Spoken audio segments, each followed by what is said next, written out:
Lord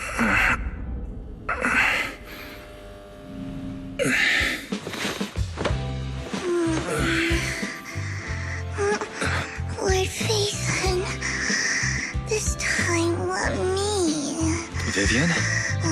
Vivian?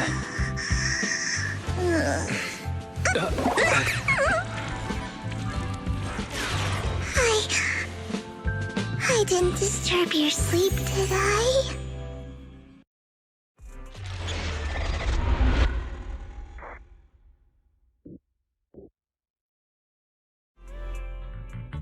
When I got here, the other Lord Phaethon said you were resting on the couch and just let me in.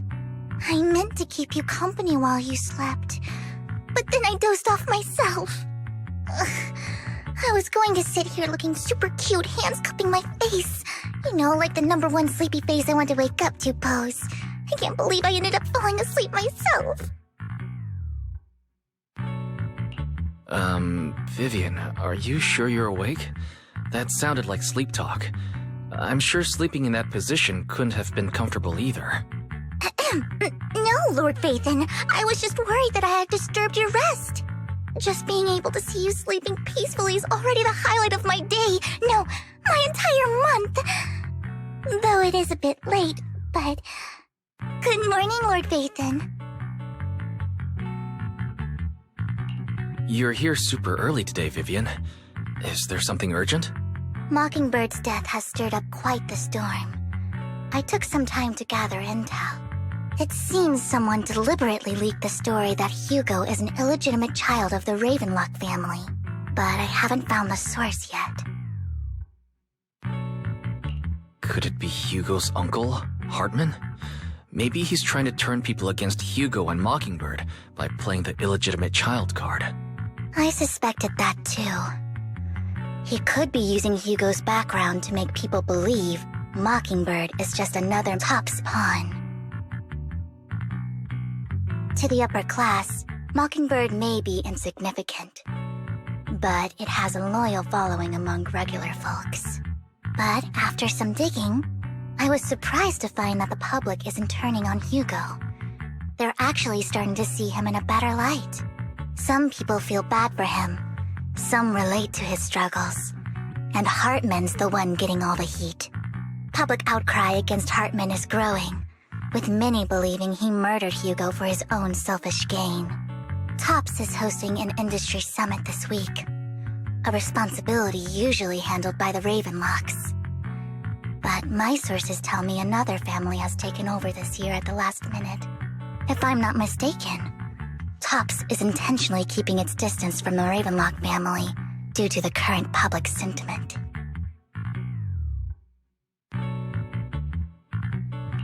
Is someone trying to take advantage of this to get rid of both Hartman and the Ravenlocks? I think Hartman knows this too, which is why he's completely vanished. No matter how hard I search, I can't find a single trace of him. Hartman must have taken the sacrifice core. Now that he holds this bargaining chip, he is definitely going to negotiate his way out of this with the Exaltists. Sorry for interrupting. Can I borrow Wise for a minute? Oh, no problem at all. I'm sure you have important faith in matters to discuss. Take your time. I'll just be waiting outside. Wait! Don't go outside, Oh, don't mind me, Lord Phaethon. I wanted to browse the videotapes anyway. I'll be right here. Just let me know when you're done. Thank goodness Vivian didn't walk out the main door. Lycon's been pacing around outside for like half an hour and scared off at least 5 customers. He's stressing over what he did to Hugo in front of Vivian, but he really needs to talk to us. Maybe you should go speak with him first? Sure, I'll go talk to him. At the end of the day, we're all after the same enemy. As proxies, we should become the bridge between them.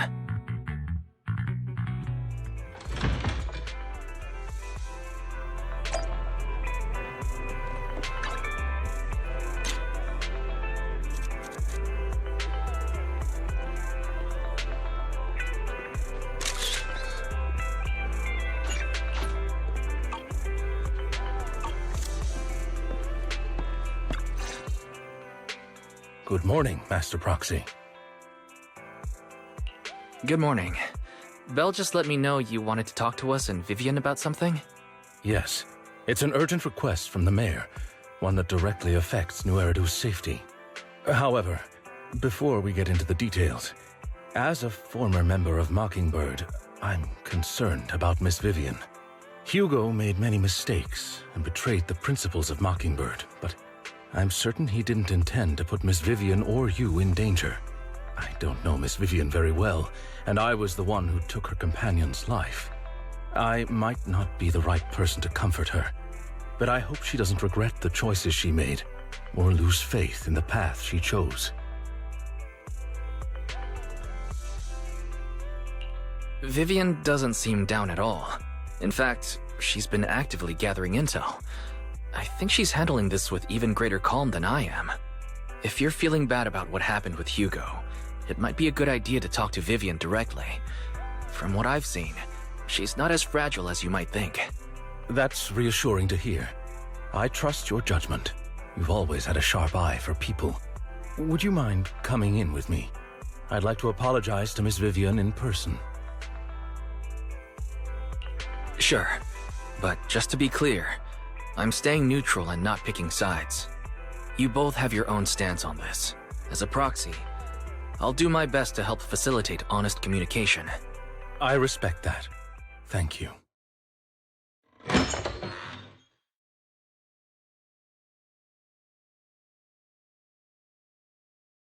Miss Vivian, I'm very sorry about Hugo. You don't have to explain anything.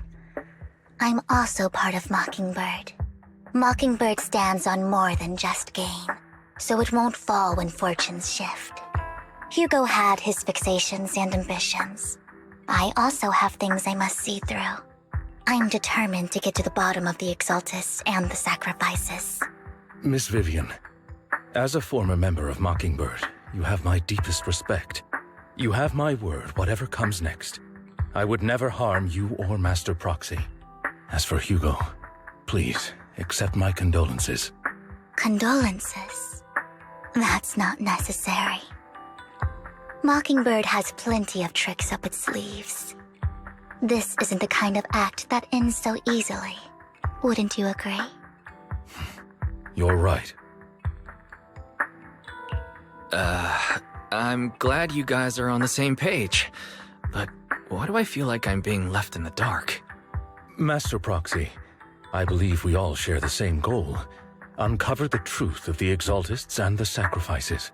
The mayor has tasked me with inviting you to take on this mission, and hopes we can work together moving forward. If the mayor wants to work with us, I trust he will demonstrate his sincerity in kind.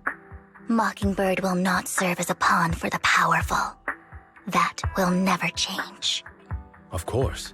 While the mayor cannot handle this personally, he will make sure we have all the intel and support we need. Miss Vivian, I know you have your own intelligence network, but for some high-profile shady dealings, perhaps the mayor can provide you a different perspective. Please, take your time to discuss. If you're open to collaborating, I'll set up a call with the mayor so he can speak with you both directly. Belle, Vivian, and I need to think this through carefully with everything at stake. It's not a decision we can make lightly. Of course, I completely understand. When you've made up your minds, you can find me at the Ballet Twins.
I'll connect the call to the mayor now. My dear friends, I'm glad you're willing to keep working with me. I'm truly sorry about what happened to Mr. Hugo Vlad. I didn't anticipate things would turn out this way. As mayor, I can't fully condone Mockingbird's actions, but personally, I had a lot of respect for Mr. Hugo Vlad. I looked further into Bringer's map. The sacrifices were created by an exaltist named Landon, who was active in Janus Quarter. Mr. Landon passed away in an accident a few years ago. Before he died, he was researching sacrifices and was said to have created a batch of serum that could turn living people into sacrifices. The problem was, the serum wasn't stable, and after his death, the recipe was lost. No one knows what happened to the exaltist in Janus Quarter back then. But it's clear that after the leader died, there haven't been major exaltist activities in the area. Bringer's map marks the locations where the exaltists' most successful attempts at creating sacrifices were. The leader of the exaltists in Janus Quarter died a few years back, and they haven't been active since. Could it be that Hartman was just acting on his own? Unfortunately, that's not the case. My sources confirmed that Hartman had been secretly in contact with someone, and they only meet inside the Hollow. Is it possible it's someone from TOPS? TOPS is a huge alliance of corporations. They wouldn't bother getting their hands dirty. Instead, they just sit back and reap the rewards. Everything Hartman is doing is to secure his place in TOPS and strengthen his power within the Ravenlock family. If my guess is correct, Hartman has gotten in touch with the remaining members of the exaltists that used to follow Landon, helping them create new sacrifices. But what's in it for TOPS? There's no way the exaltists would just hand over their secrets about sacrifices to Hartman, right? A sacrifice outbreak would throw the city into chaos. And that's when TOPS steps in, taking control of the situation on their terms. The public will see the mayor as incompetent, while TOPS comes off as the real protectors of the city. And when that happens, public trust will shift towards TOPS. And Mr. Mayor, you might find yourself in an unfavorable situation. Still sharp as ever, Miss Vivian. So, what exactly do we stand to gain from partnering with you? Please don't tell me you're doing this out of some noble concern for your citizens. I'm not some hero of justice, and I don't believe in lofty ideals or empty promises. We have a common enemy. While our ideologies may differ, we can work together on this. And as proof of good faith, I may not know exactly where Hartman is, but I can fan the flames over Mockingbird's death and escalate conflicts within the Ravenlock family. So it was you behind the rumors.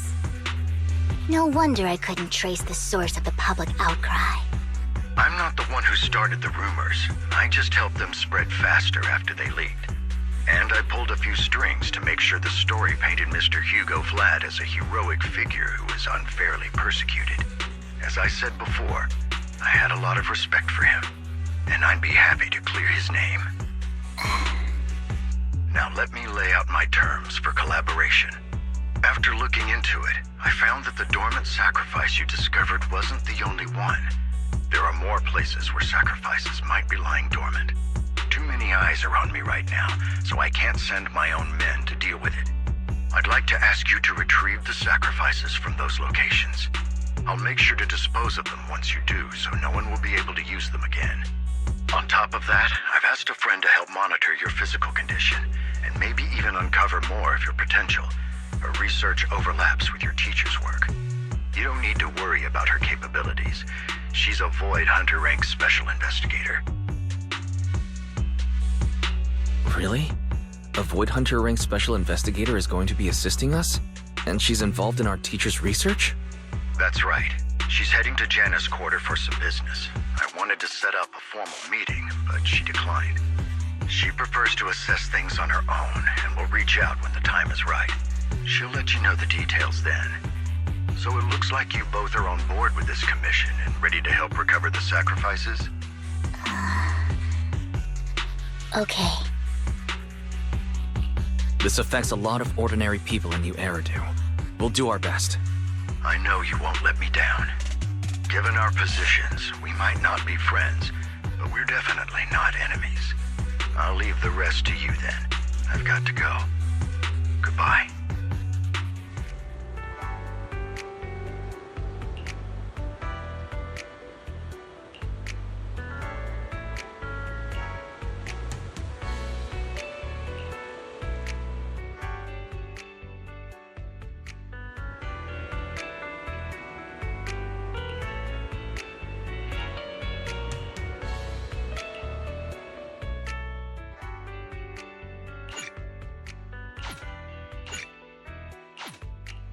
Officer 148, Juyuan, ready.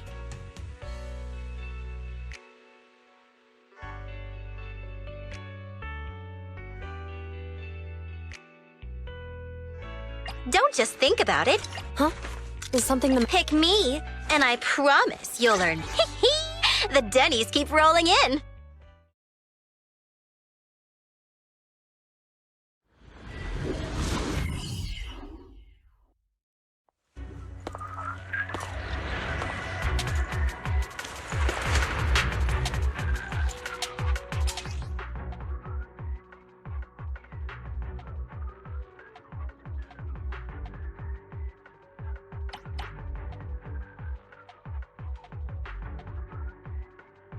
Lord Phaethon, thank you for trusting Mockingbird and...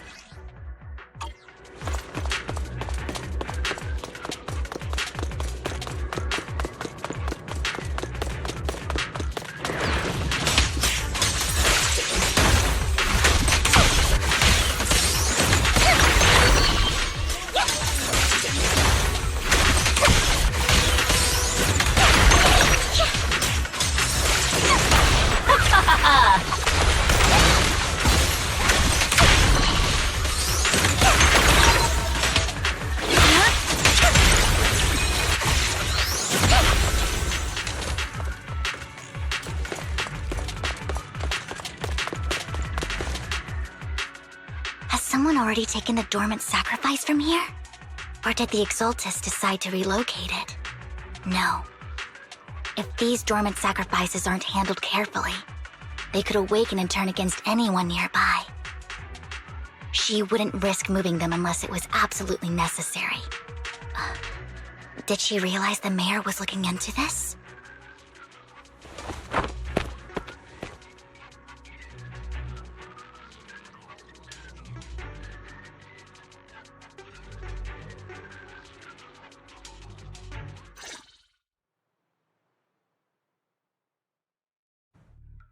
Did Hartman just make up this intel to get a shot working with us at Tops? I've been walking around forever and haven't found a thing. The Ravenlocks have always been a shady bunch. No surprise they've gone downhill over the years. I heard they were pretty loaded back in the day. What kind of business did they run? No clue. On the surface, their businesses seemed legit, but who knows what was happening behind the curtain. Probably something with the sacrifices. I mean, how else would he know about the dormant ones left around here for years? And he was so sure that even if those original sacrifices didn't work out, he had a backup plan. Backup plan? What could that be? Well, that's beyond me. I just happened to overhear something while I was next to Mr. Edmund one day. What's Tops planning to do with all these sacrifices, huh? For research? Do you think we'll ever have a normal life in the Hollows? Don't ask questions you shouldn't be asking. All right. There's nothing here anyway. Let's leave the Hollow and report back on what we found. And we'll make it just in time to clock out for the fieldwork shift. Let's get out of here first.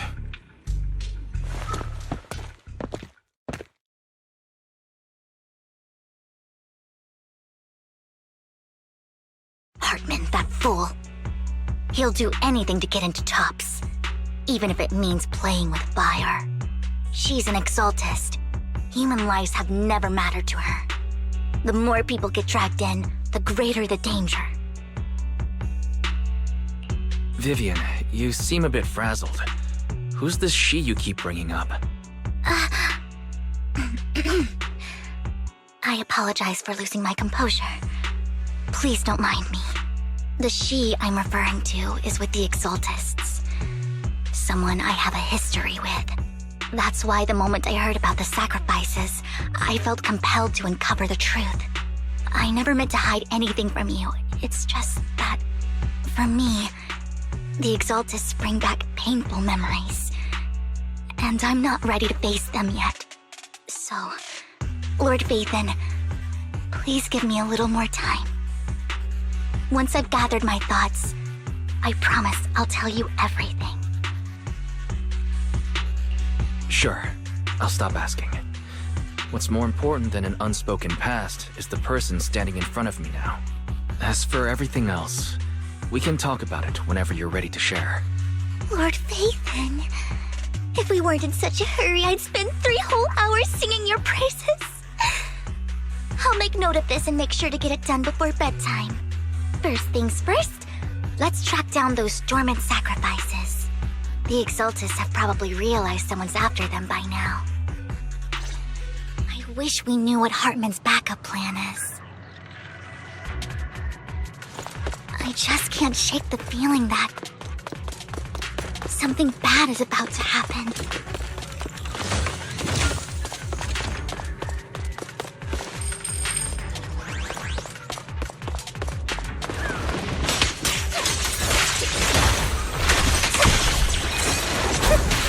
Look around!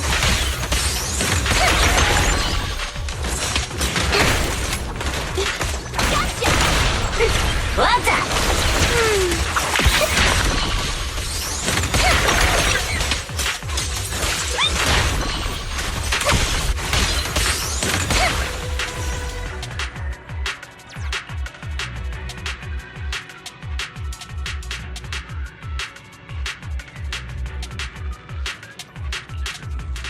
Hugo may have done terrible things, but he had his reasons.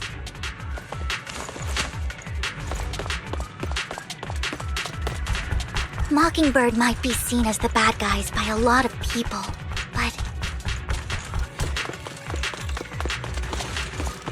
ironically, joining Mockingbird is what put me on the right path.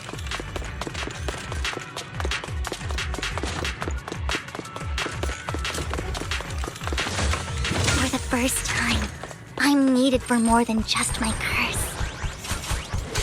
What about my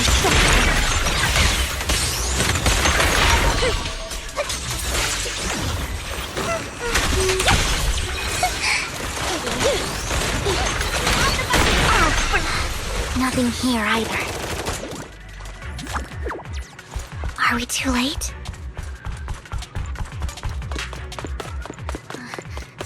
There's some...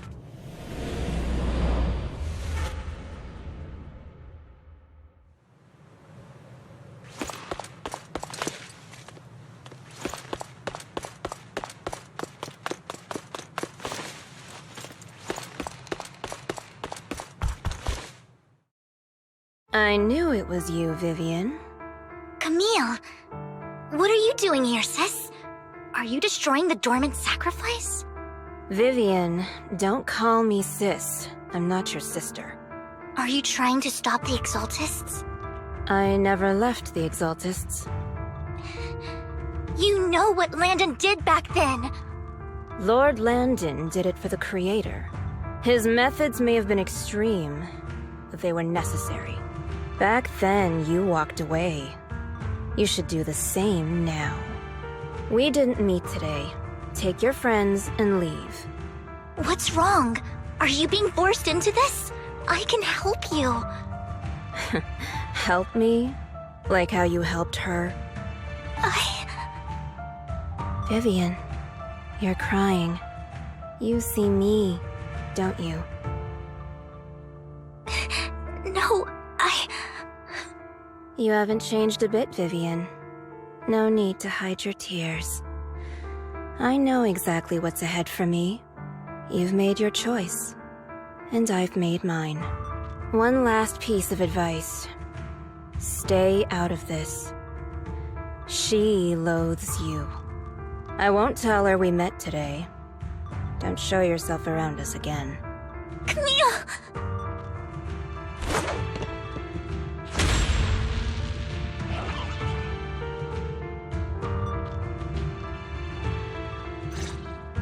Lord Vathan!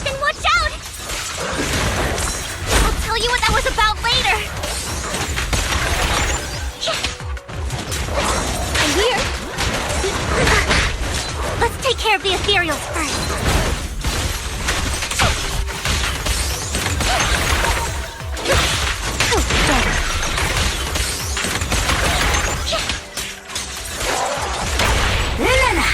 The pleasure's all yours.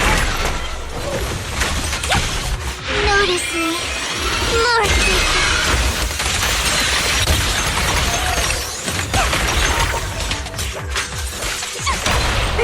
Well done. You asked for it.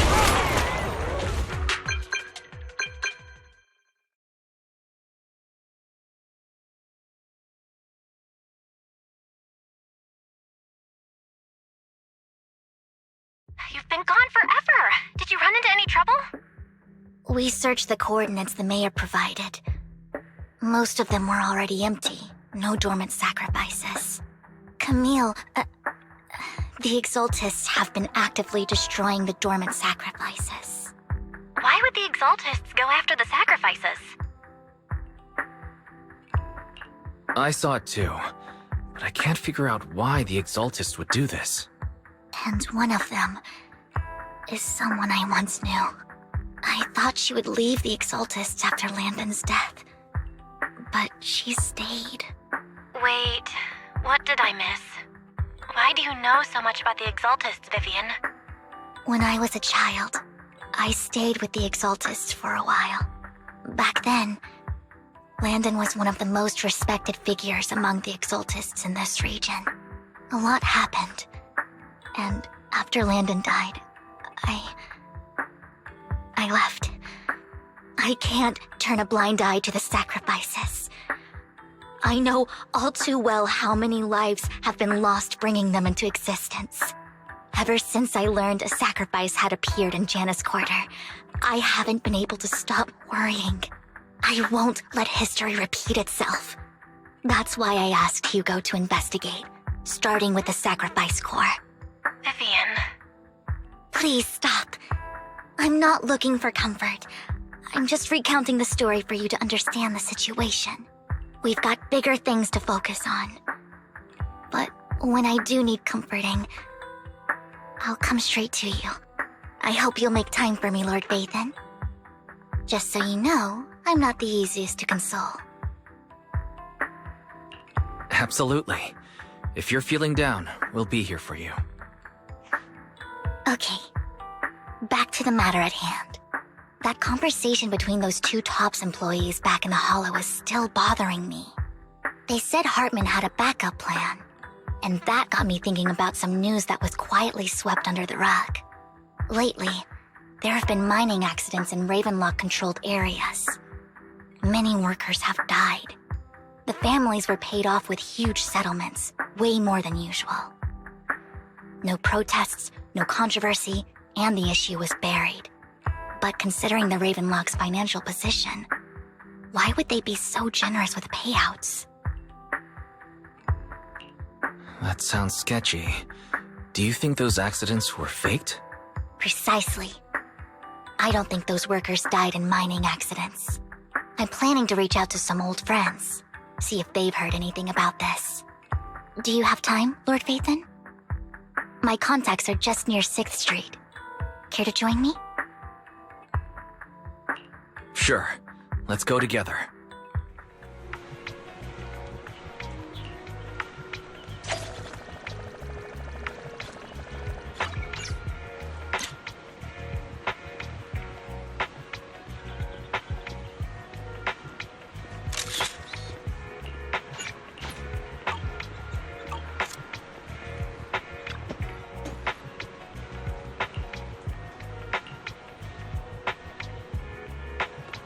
An old friend of mine said she has some new intel. She's like a mentor to me. I learned a lot about data scraping on the internet thanks to her.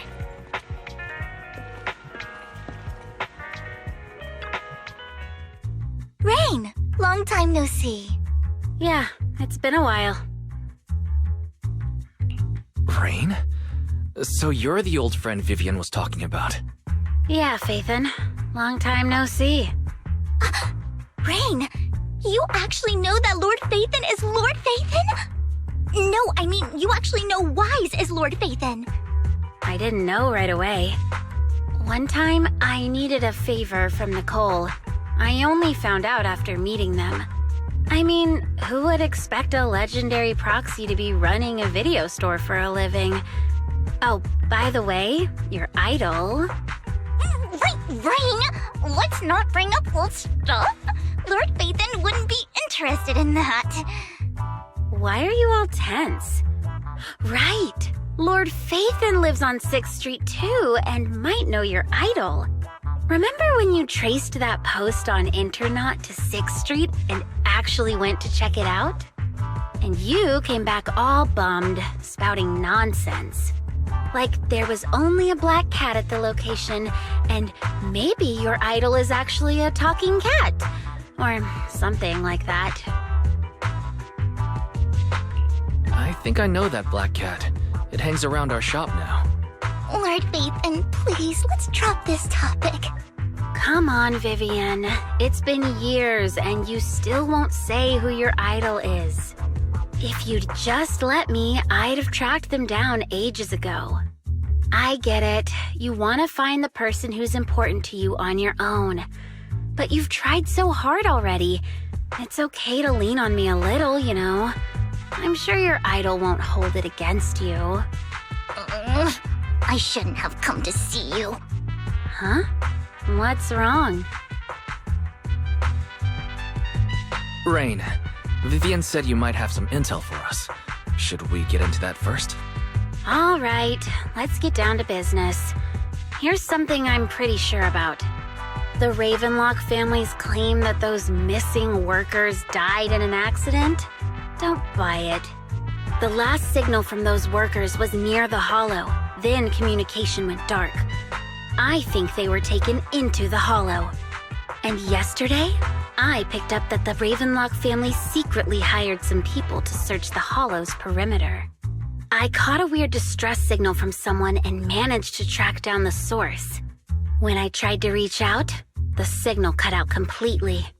The last trace of the signal was near Lumina Square.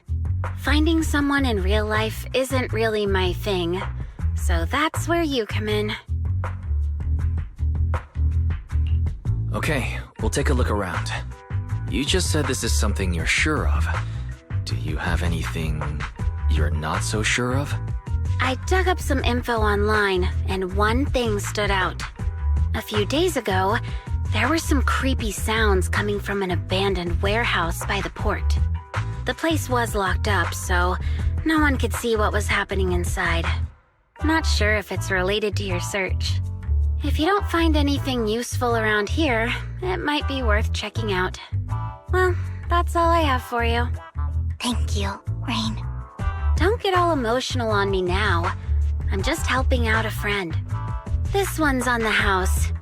Consider it payback for the favor you did me last time.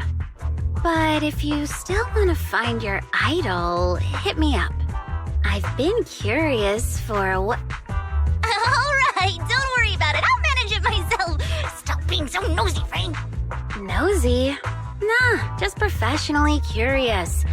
What kind of person is worth all this searching, huh? But honestly, whoever they are in real life, they've become a part of you. You've come a long way in this search, Vivian. I much prefer the person you are now. So if you find this person, don't chicken out. Go meet them. People will appreciate you for who you are. Rain. I might not care about the real world or what it'll be like, but I hope everyone I know can live a good life. I'm counting on you to save the world, guys. All right, I have other business to take care of, so I'll leave the rest to you.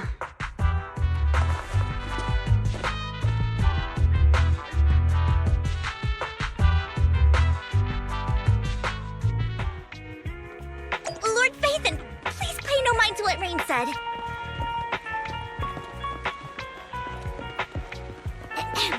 That big guy's up ahead. Let's hurry.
me back, please.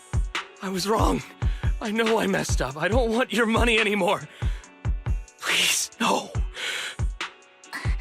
Calm down. Who are you? I won't say anything. Just let me go. I don't know anything. I swear, I know nothing. We are not PubSec, the HIA, or the Ravenlock family. We won't force you into anything. There's no need to be afraid. What do you want from me then? We simply want to know where the Ravenlock family took you and what they made you do. I can't say. I can't tell you. I have a family. They'll hurt them. You never saw me. Please, just stop asking. Don't you wish to see your family? I don't deserve to see them. It's my fault. I was greedy. I did this to myself. But your family must miss you dearly.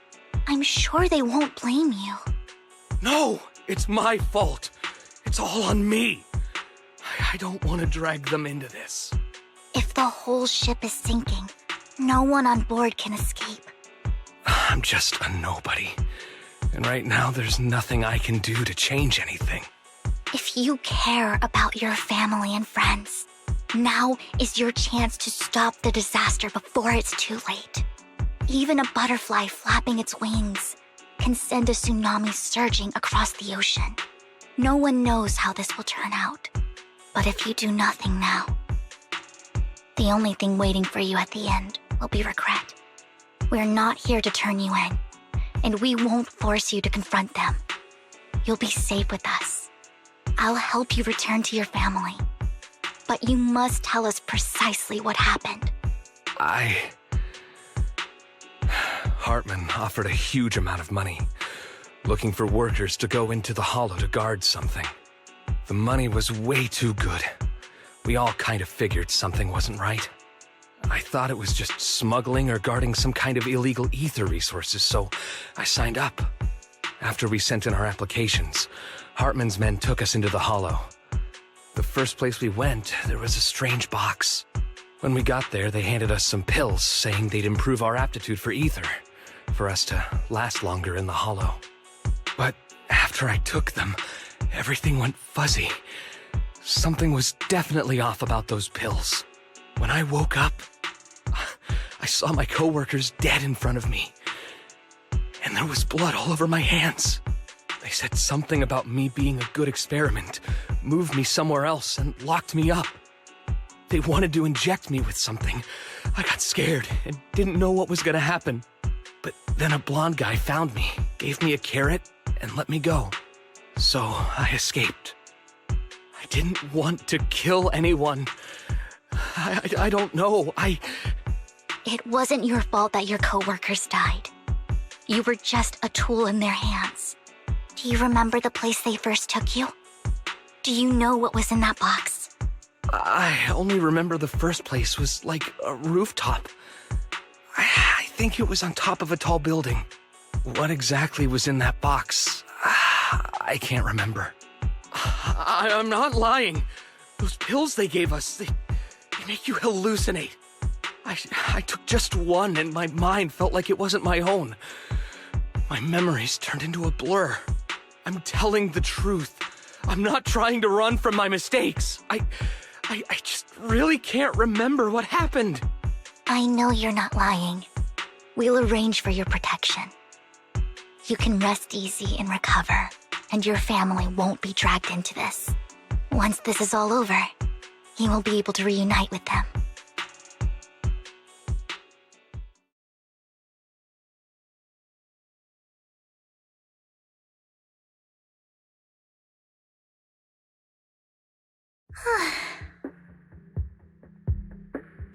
Sometimes I wonder if you've had some kind of special training, Vivian. No matter who you're up against, you seem to analyze the pros and cons and make a judgment in no time. Actually, I wasn't always like this. I used to run away when things got tough. There was even a point where I just wanted to disappear. As if my very existence was the source of suffering. I wondered. Perhaps leaving it all behind could put an end to the pain. It's hard to picture that. My first impression of you was pretty, assertive. Well, I was on a mission at the auction when we first met. And just as Rain said, I've come a long way from who I used to be. Speaking of Rain, it's quite a coincidence that you two know each other and are actually close. You even know one Denny Boo. That surprised me. We might have crossed paths without even realizing it. Enough about me. Tell me more about you, Lord Phaethon. Where have you been? And what have you experienced? Looking back, it feels like I've been through a lot lately.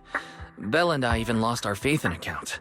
It's a long story, starting with how the Cunning Hares took something from the Red Fang gang.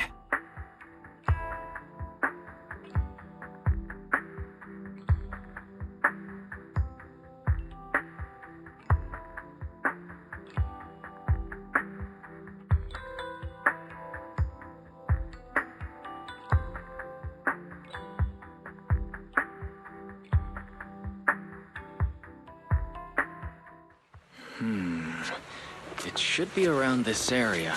Belle told me there's a highly rated store here.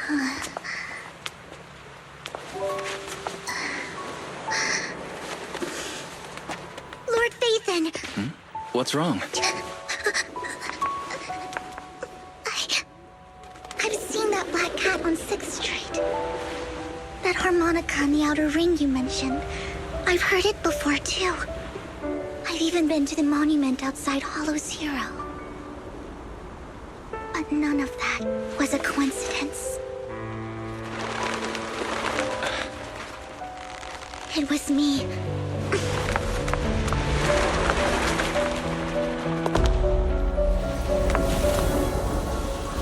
Following you, and now I've finally made it to your side. Ever since I was little, I had been seen as the bringer of bad fortune. I had traveled to many places and witnessed far too much misfortune. Every tear I shed brought disaster. I've heard too many curses to count. I loathed my tears as much as I despised my own existence. Wherever I stayed, tragedy followed. I had roamed too many places, and each time it ended the same way. I didn't know where I could go anymore. One night, I stumbled upon a post discussing me. Whether they knew me or not, everyone seemed convinced that I was the source of the curse. Some mocked me with cruel intent. Some wished I would vanish, and others speculated maliciously. It really seemed that my very existence was a disaster. In that moment, as darkness enveloped the city, I saw lights flickering to life all around New Eridu. So many lights, and not knowing where to go, I thought, if only I could disappear into those lights. I made up my mind, and right then, my phone rang. I decided to take one last look. I wanted to know who left me my final message from this world. It was you, Lord Phaethon. Huh? Me? Yes. And I checked with the other Lord Phaethon. You were the one using the account at that time. But I know you probably don't remember it. After all, it was just an ordinary day, with an ordinary post and meaningless comments online. But for me, it was the night I finally realized where I could go. I wanted to walk the paths you had walked, see the sights you had seen. And then, one day, share it all with you, face to face. So, I have to ask, what exactly did I say in that reply? Well, you'll have to figure it out for yourself. I'm not telling you. You're putting my memory to the test. So, Lord Phaethon, thank you. Not only for that comment you made that day, which was a silver lining for me, but also for giving me the courage to become who I am today. The Vivian standing right in front of you now, Lord Vathan. I truly like who I've become.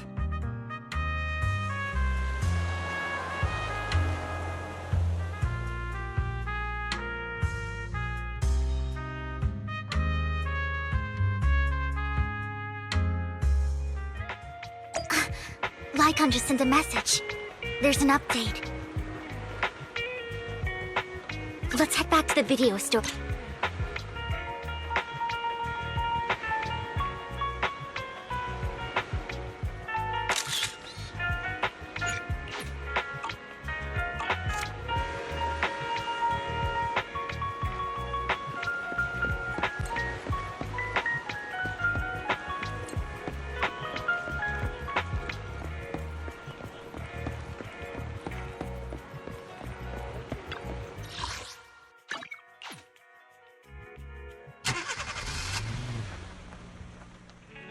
Wise, you're back. Looks like Lycon's tied up with something. He said I should just chill until you're back, and then we can talk online. I'll call him now. Master Proxy, Miss Vivian. The gentleman Rena brought back has stabilized and calmed down now. Based on his account, we've identified where Hartman is hiding the core. He also mentioned that Hartman plans to trade the core with a group of people. We suspect that this group consists of members from the Exaltists. I knew it. Now that we have the location, it would be splendid if we could seize the sacrifice core before they do. Precisely. We hope you can head to the location as soon as possible to secure the sacrifice core. All right, we'll get there right away. I have other matters to attend to, so I'll leave the retrieval of the sacrifice core in your capable hands. The mayor's friend that he mentioned before will also be assisting you this time. The target coordinates have been shared with her, and she'll meet you there. Please ensure your safety, and I wish you all the best.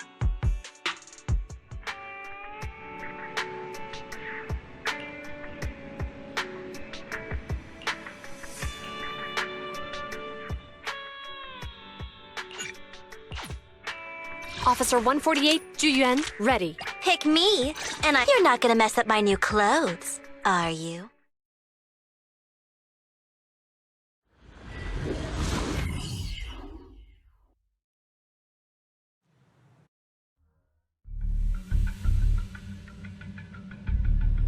Where's the sacrifice core? Camille, you really think I'd stroll around with something this important? Plus, even though the Ravenlocks and the Exaltists have been working together for ages, I've hardly even met Lady Dina. I'm the one offering the sacrifice core here. I'm curious what Lady Dina's got lined up for me in return? I'm just here to verify that the core you mentioned is real. Once that's sorted, Lady Dina will give you a proper response. Our partnership isn't just talk. We need to be sure you have what we need before moving forward. Sure thing. I'll take you to where I keep the core. Once you verify it's legit, have Lady Dina come over. We'll lay everything on the table face to face. All right, lead the way. It seems Hartman is trying to bargain for more. What a greedy and insatiable man. It's just that, why would they only send Camille for something as important as the sacrifice core? And I can't shake the feeling that Camille doesn't want Hartman and Dina to meet. Why is that?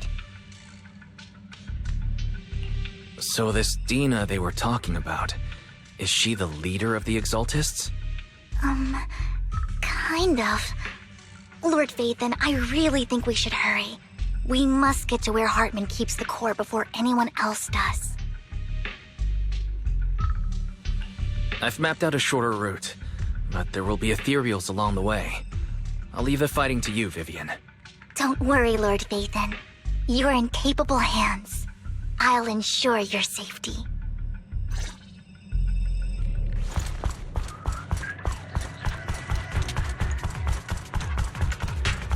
Ethereals! Stay away from Lord Vathan!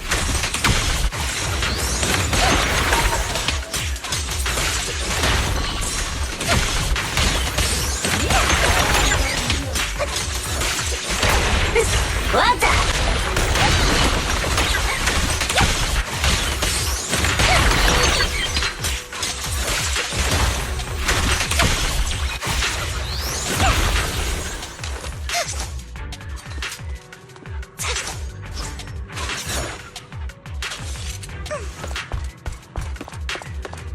Looks like Hartman's trying to negotiate for more leverage.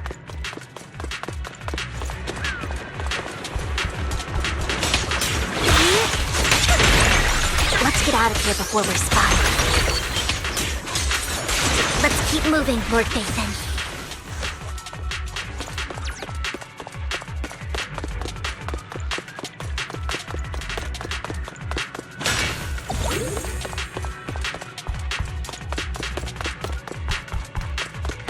Leave the enemies to me, Lord Phaethon.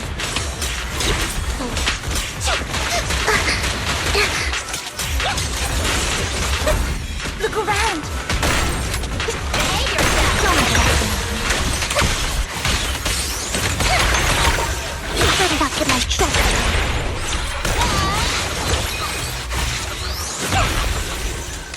Don't touch me!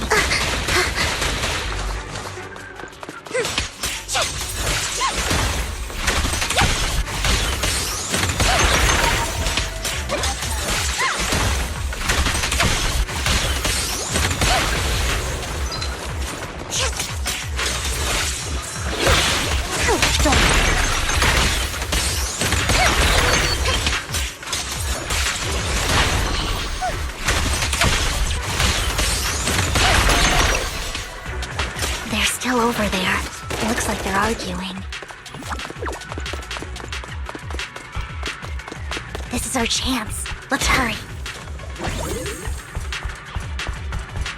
No matter who has the sacrifice core, Hartman or the Exaltists, it would be really dangerous.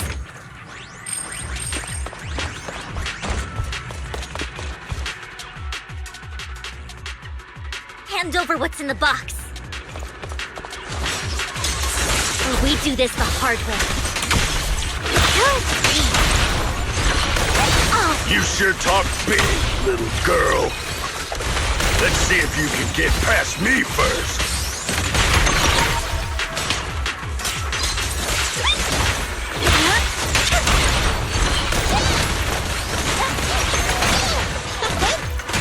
Get away from me! Gotcha! What's up? Let's hurry and secure the sacrifice core.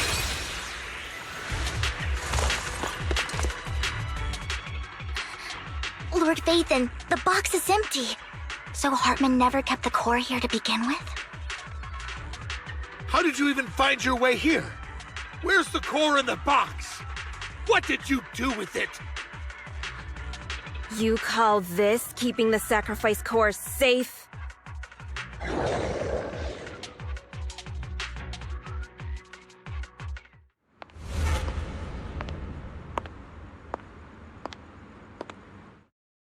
Vivian, it's been ages.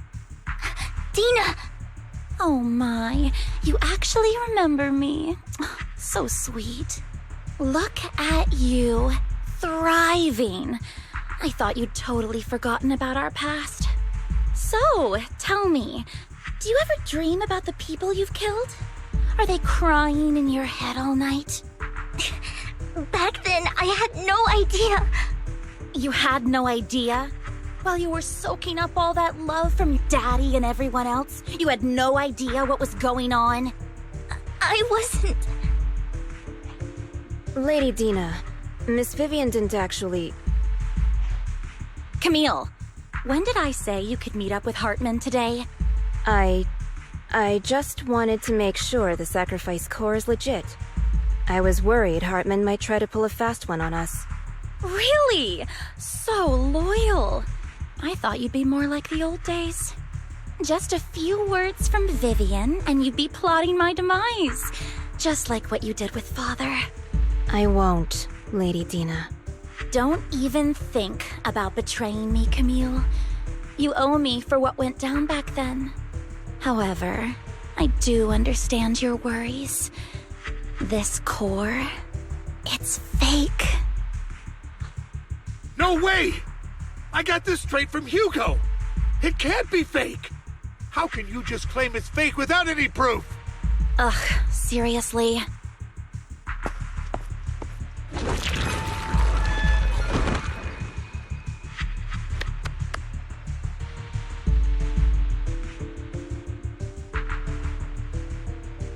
The sacrifice core can max out the ether particles within human bodies in no time at all.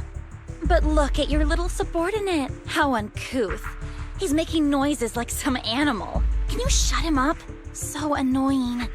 The masterpiece Father made for the Creator isn't this worthless piece of junk you're holding. So, the real core. Vivian, where do you think the sacrifice core is really at? I don't know.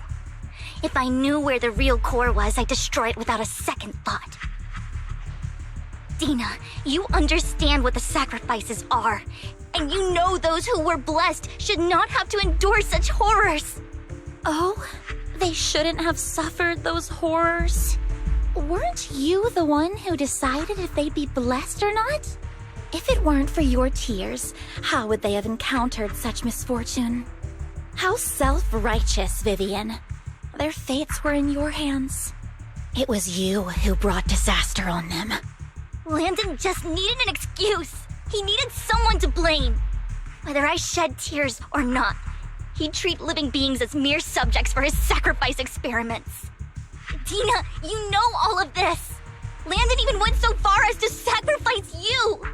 Shut up, shut up, shut up! Father did it for his great cause. Vivian, why do you always mess everything up for me? Everything! You did it before, and now again! You just had to ruin my plan. I was so close to fulfilling Father's last wish. If you don't give me the sacrifice core, be prepared to become food for the ethereals. I told you I don't have the sacrifice core. Otherwise, I would have destroyed it already. Lord Phaethon, find the right moment to retreat. She can be quite unpredictable when her temper flares. Oh, really? You don't have it? Then I suppose there isn't a reason to keep you alive.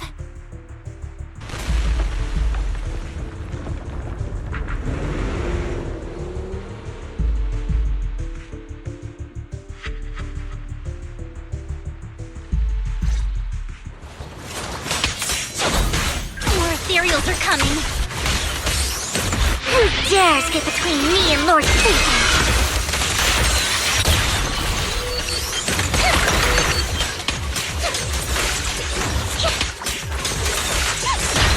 Watch out! I'll eat everything! Don't underestimate. Too many. There's no chance to get out of this.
Notice me, Lord. Stay away from Lord Phaethon! There are so many.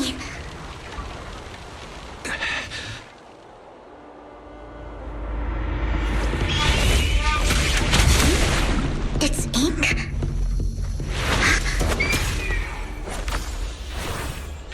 Shun Palace, good fortune, closed gate, safety. What? An evil miasma gathers here. Another place of conflict. If you wish to avoid disaster, then head southeast.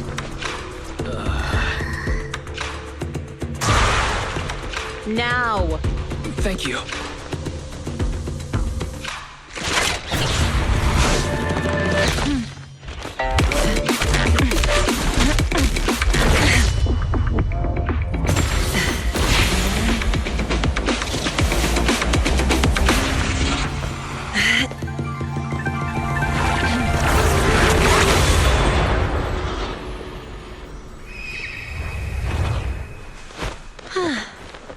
Finally, peace and quiet. You must be wise, right? Mayflower mentioned a special partner might need my help. May I ask, who are you? I'm the 13th generation master of Yunque Summit. You can call me Yixuan. Mayflower passed along your info, and I was curious what kind of person you are, so I came to see. At first, I thought it might be a hassle, but your energy feels really calming. Quite nice, actually. So, you're the investigator the mayor mentioned? Yes. He also asked me to be your temporary teacher and offer you a bit of guidance. Guidance? What does that mean exactly? Unfortunately, this isn't the right time or place to talk. I have some investigation work to catch up on, and it seems you've got quite a lot on your hands, so let's part ways for now. I'll find a good time to visit you soon.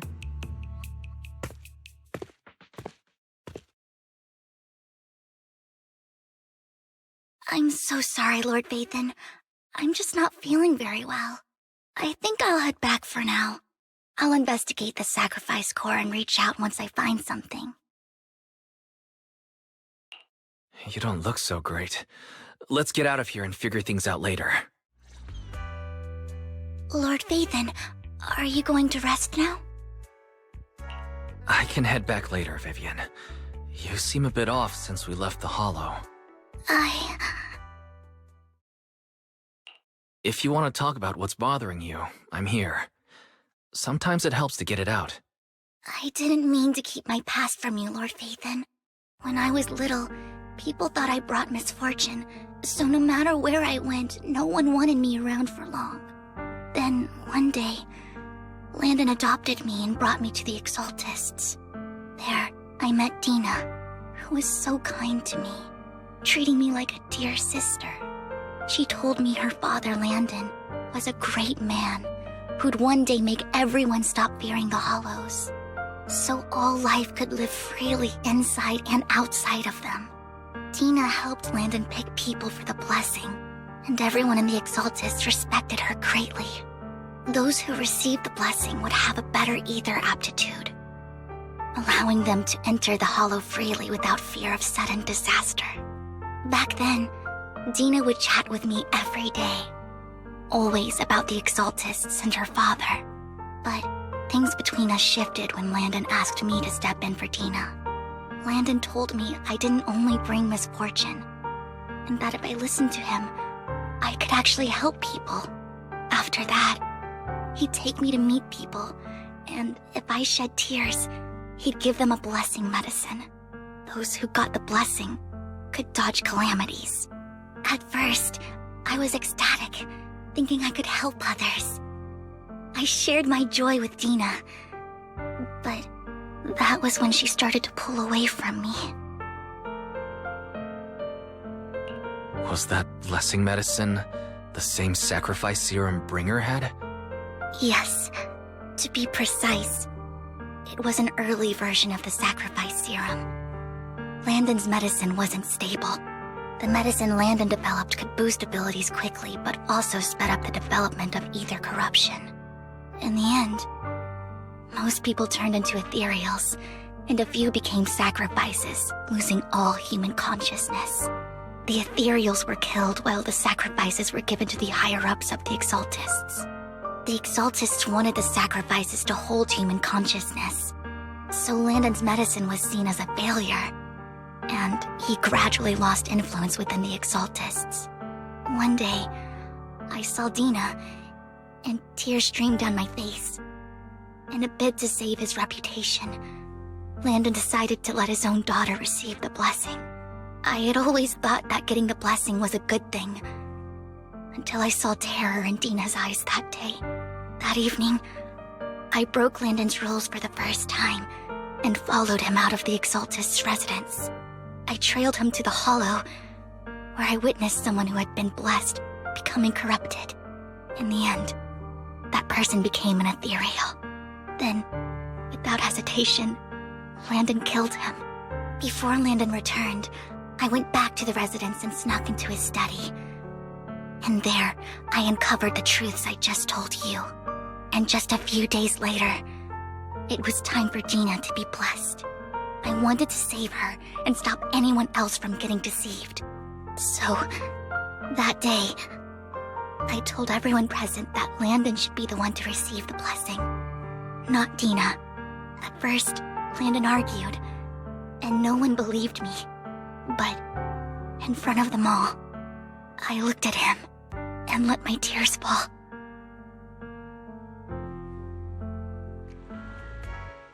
Lord Landon, please accept the blessing. Vivian, you... Why won't you accept the blessing? Were you lying to us? Ungrateful fools! You have no use anymore! Liar! Run! Run! Dina! Dina, wake up! We have to go! Vivian? What's happening? Listen to me! Lord Landon's so-called blessing isn't...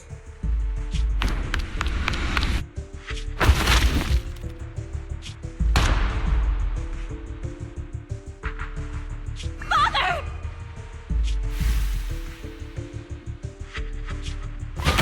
No, I was just... Mom, I want to go home. It's got nothing to do with us. This is just what happens when you don't accept the blessing. Vivian, was this you? Dina, I just didn't want you to accept the blessing. Everyone who does ends up... I just don't want to lose my father. You knew? If you knew what he's done, you... He's my father. He's all I have. Stop being self-righteous, Vivian. You only ever bring misfortune.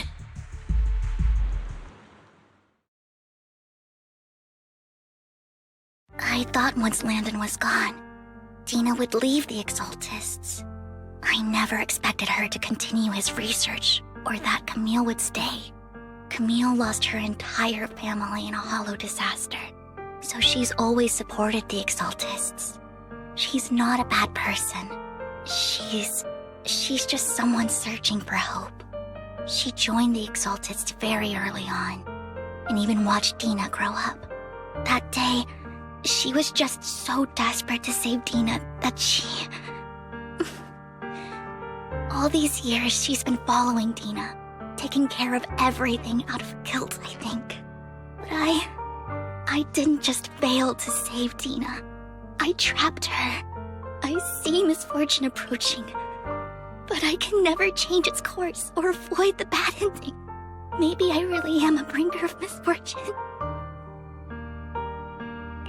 No, you're not the one causing trouble. Whatever went down with the Exaltist, it was Landon who was pulling the strings.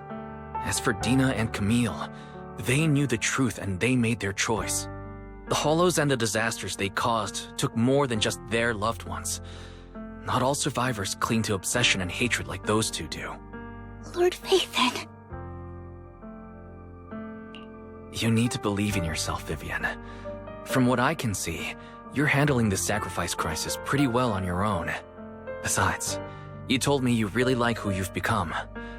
I hope that you can believe in that at the very least. Yes, that'll always be true.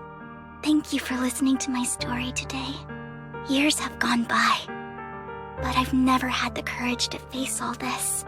Maybe Dina and I were meant to meet today, so I could finally spill it all out. It lightens my heart a little. Lord Vathan, you truly are a wonderful listener. Not just today. Whenever you're feeling down, know that I'm here for you. I will. It's been such a long day. You must be exhausted. I'll track down the location of the sacrifice core and let you know what I find. Good night, Lord Vathan.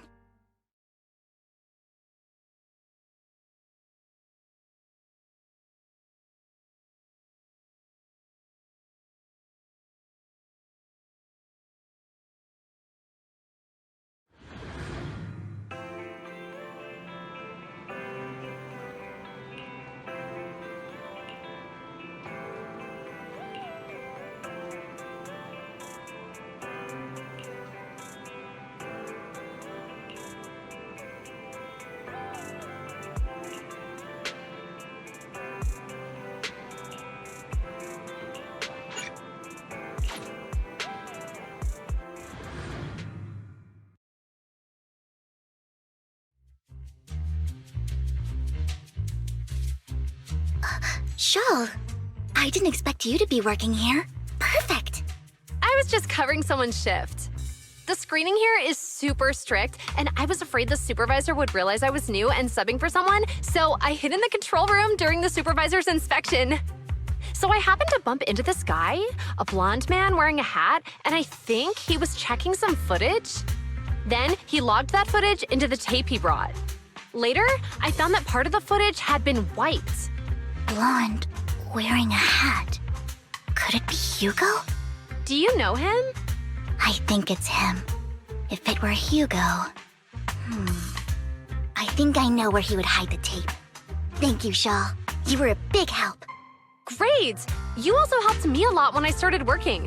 I used to make mistakes all the time. If it weren't for you cleaning up my messes, I would have been fired ages ago. So I'm happy I could help you too. All right, go ahead and do what you need to do. We'll catch up another time.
If I'm not mistaken, you and Vivian share the same goal.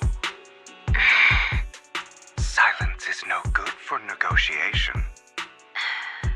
I just don't want Dina to reach a point of no return. Hasn't she already reached that point with what she's doing? The formula for the Landon serum was lost, but a batch survived, and Dina was able to develop a substance that can be used for mind control. She's trying to combine the two to make sacrifices that would obey human commands. If the dormant sacrifice and the remaining Landon serum are destroyed, we can put an end to this. Dina's concoction can't create sacrifices on its own. And the sacrifice core? That belongs to the creator, not her. Although I find Landon's methods despicable, I can't deny that the Exaltists and the creator are leading us in the right direction. I just don't want Dina to spend her life trapped by her father's mistakes. I mean, no offense, but I find your protectiveness rather weird. I will confirm the location of the dormant sacrifice and find the chance to relay the information to you. I do not want any of my people to be going into danger. As for the sacrifice core, I can only guarantee that it will not fall into her hands. As for how things will ultimately play out, the creator will guide me.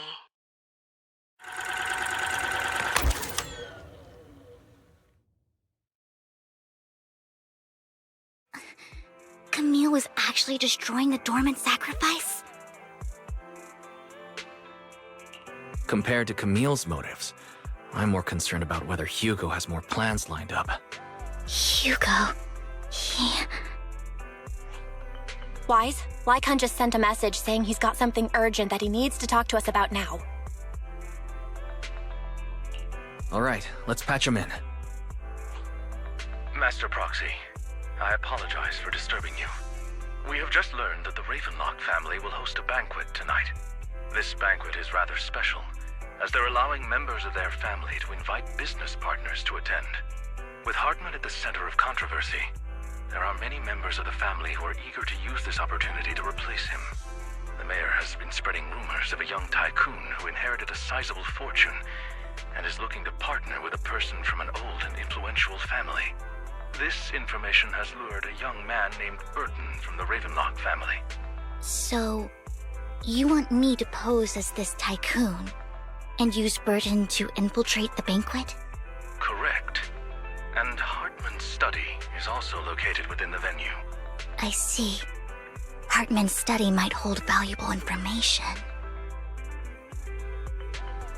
It seems like there's nothing left for me to do. You can attend as her +1. +1? Lord Phaethon, please go with me!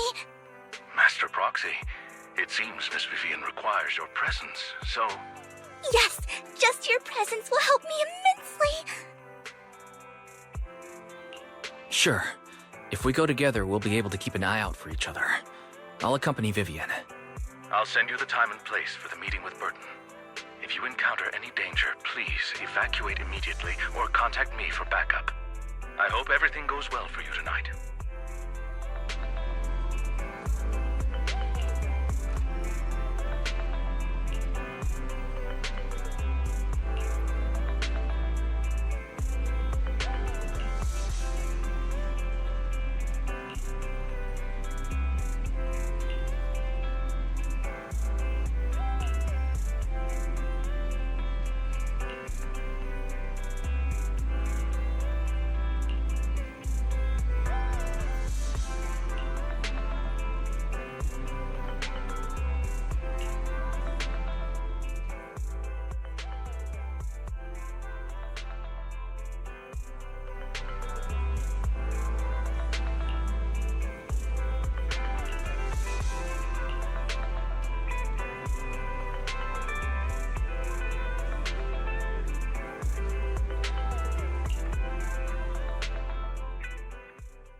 Miss Banshee, I believe I've shown you my sincerity. Now how about you? Sincerity? My presence here is a show of sincerity. If we're to work together, Miss Banshee, you should drop your pretentious act. I am well aware of the ways of the Ravenlock family. If I were to come empty-handed, I probably wouldn't even be able to make it out the front door tonight. Since I agreed to come with you, and even brought along my most precious companion, does that not show my deepest sincerity? No need for such an off-color joke. Our door is always open for those coming or going. We both know what's what, so let's cut the small talk. I know far more about how the Ravenlock family made their fortune than most here. I am also well aware of why Hartman, despite such a massive scandal, still remains in power. Oh? Do tell. Exaltists, blessing, sacrifice, Landon. Where would you like me to start? How did you know that? No, who are you? Don't be so tense. If I'm not mistaken, it's about time the banquet began. My companion and I are practically famished. Is this how you treat your guests? By letting them starve? Perhaps when we've had our fill, we'll remember where the sacrifice is hidden. You know where the sacrifice is? So, can we go get something to eat now? And I'm also looking forward to receiving a special dessert from you. We can discuss what you wish to know while we enjoy dessert. Of course. I wouldn't let such an important guest discuss matters on an empty stomach. As for dessert, I will prepare it myself, and I guarantee it will satisfy you. I'll come find you later. I wish you a pleasant evening.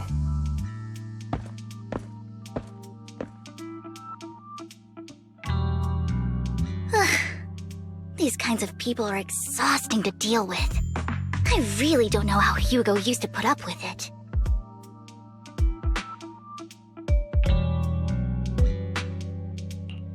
You always managed to surprise me. You sent him off with just a few words. If I were him, I'd think you were a powerful noble lady. It's just some techniques Hugo taught me. Like that dessert I mentioned. It means I want them to offer more if they want to come to an accord. Fortunately, that old fox Hartman is terrified of losing power. He's definitely keeping the destruction of the sacrifice and the fact that the sacrifice core is fake hidden from the other family members. Otherwise, Burton wouldn't have been so willing to raise his offer. Lord Phaethon, let's find Hartman's study when the banquet is at its busiest. All right. I've already taken note of the surrounding terrain. Once more people arrive, we'll enter the garden through the door in the corner of the banquet hall. Wherever you go, I'll follow, Lord Phaethon.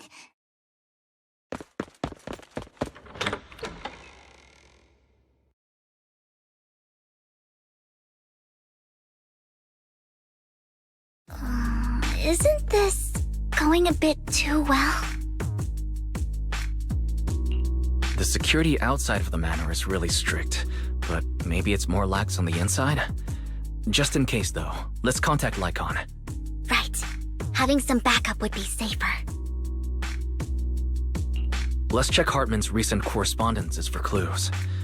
I still have concerns about the sacrifice core. Right. Though the core he gave Dina was fake, Hartman might have left a trick up his sleeve and hid the real one. Then let's split up.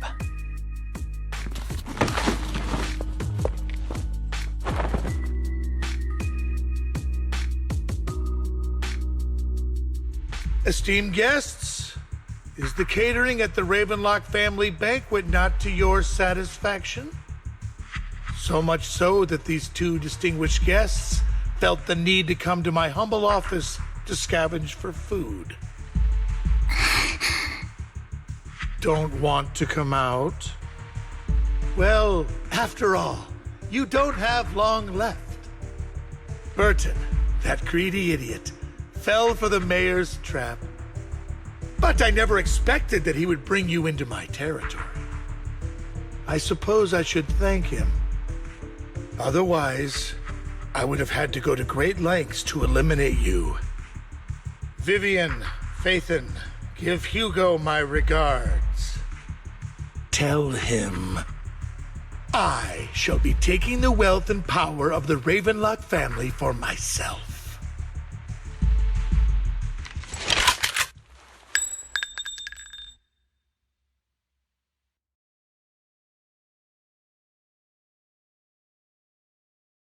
The bullet? How? Dear uncle, why must we be so distant with one another? You can just tell me what you want to say directly. Hugo! Impossible! You're...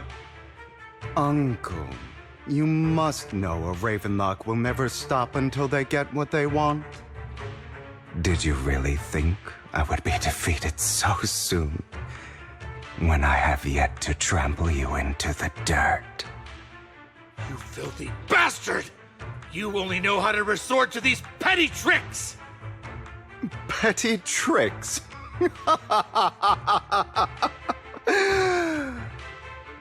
Perhaps you'd like to know what I managed to accomplish using this faked death of mine. My dear uncle.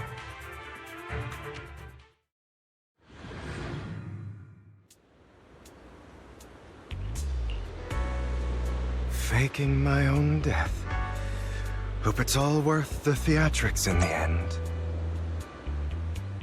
It was just to keep Hartman off my back, but maybe I went a little overboard. The manager must be pretty shaken up. I should apologize at some point.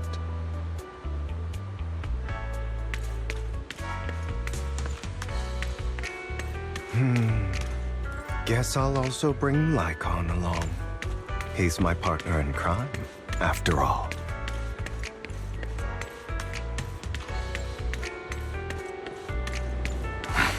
You're late. So strict. Spare me a moment to catch my breath, will you?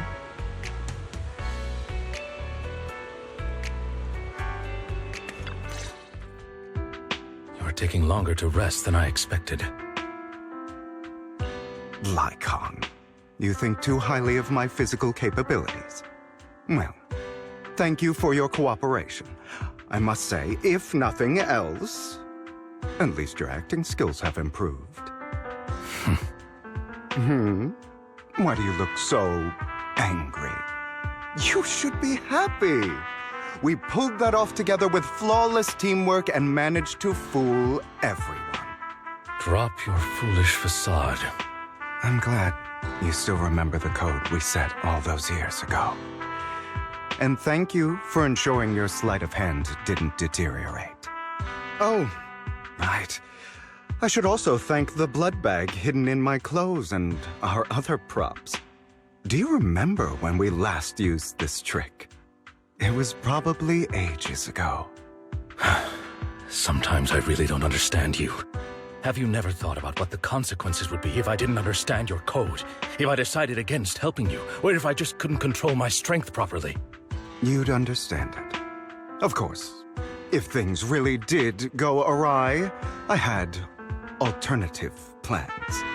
You wouldn't be so arrogant as to think I'd bet everything on you, would you?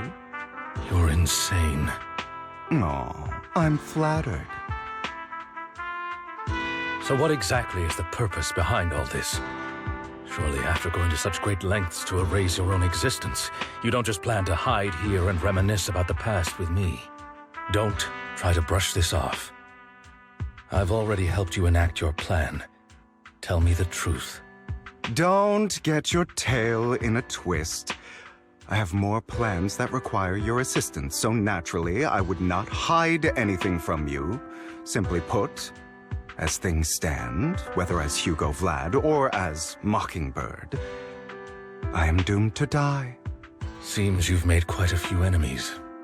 As a member of the Ravenlock family, I negotiated with Edmund and managed to obtain resources from Tops for my future plans. I also confirmed what attitude they held toward your master, the Mayflower family. Meanwhile, I used my identity in Mockingbird to strike a deal with Hartman and gather information on their collaboration with the remnants of the Exaltists. That's where I got my intel on what Bringer left. Oh, by the way, the crime declaration letter that your dear mayor received, that was also sent by yours truly. He's probably figured that out by now, right? Though I'm not sure if he told you. The mayor learned about the sacrifice attacks through his own means, but lacked an opportunity to take action. That warning letter was precisely what he needed. You aren't hopeless yet. How delightful. In short, I'm more well-informed than your lot because I get around, dealing with all these different important figures. But of course, it comes at a cost. It's only fair. After all, you can't hide the smoke from a wildfire. Rather than trying to carefully tame it and risk setting yourself alight, it's better to let it burn free. When I helped you put on your little act, killing you in front of everyone, you left the sacrifice core to Hartman. That was intentional too, then? Oh, yes. And it worked like a charm, didn't it? Now no one cares for me anymore, and all eyes are on Hartman. A perfect situation for keeping the Ravenlock family in check while dealing a cutting blow to the Exaltists behind them. Another crucial point is Vivian and Phaethon. I must sever any ties they have with me or Mockingbird. Although I feel bad for Phaethon about what happened, but it had to be done. That's the only way they would be safe, allowing the plan to continue. I noticed that you never turned your blade toward Master Proxy. So, those words you said back then were also... I will bloody my hands. I will carry the weight of my sins. I will become the Abyss. Obviously, it was all an act. My acting has always been impeccable, as you know. Hugo, you're taking such a tremendous risk. Why? Would you believe me if I said it's for justice? But unfortunately, it's not. I want revenge on the Ravenlock family. And I will make sure that despicable excuse for a human being, Hartman, suffers a slow, torturous end. Of course, I also promised Vivian that I would help her investigate the whole thing with the Exaltists. That's all. You don't look too good. Is it your wounds? No. This is the first problem I plan to resolve. Lycon, do you have a place that is sufficiently discreet, quiet, and can take a lot of damage?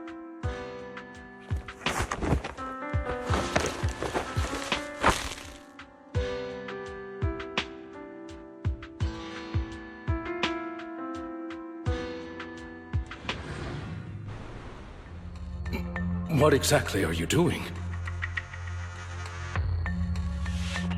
Don't look at me like that. If I didn't have to do this, I wouldn't. Hartman recently obtained a bizarre substance, most likely from those crazy Exaltists. After use, it allows control of the victim's mind, to some extent. You were dosed with it? To be more precise, Lycon, I deliberately allowed Hartman to put this drug in my cup to facilitate our previous collaboration.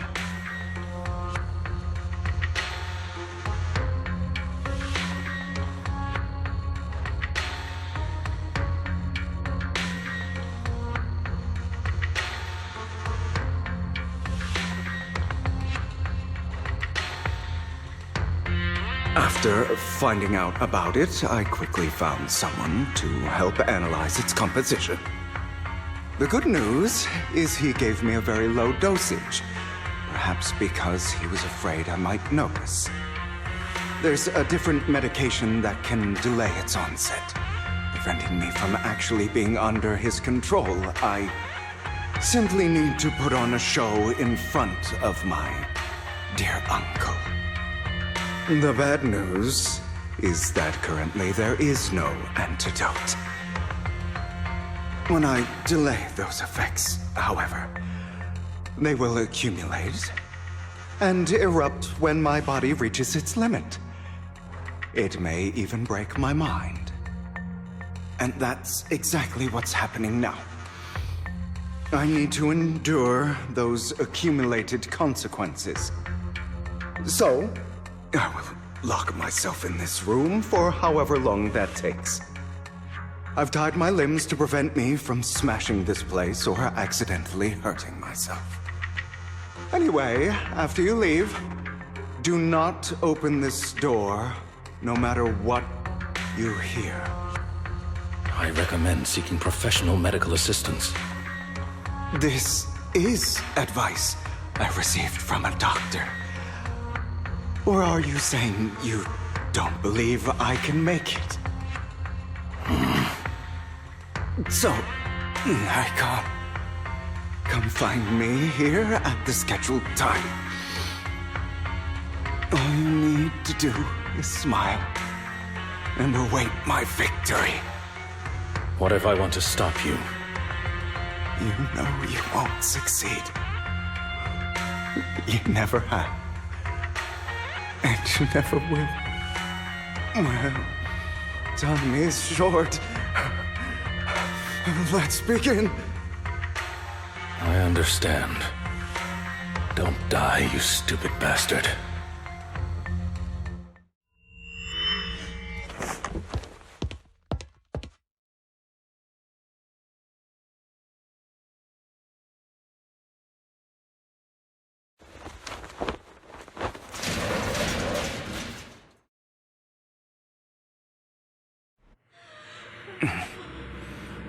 Is this because the side effects haven't worn off yet? Lycon's late. I'm surprised. Or is something wrong with time itself? Looks like someone's over there. Might as well go ask.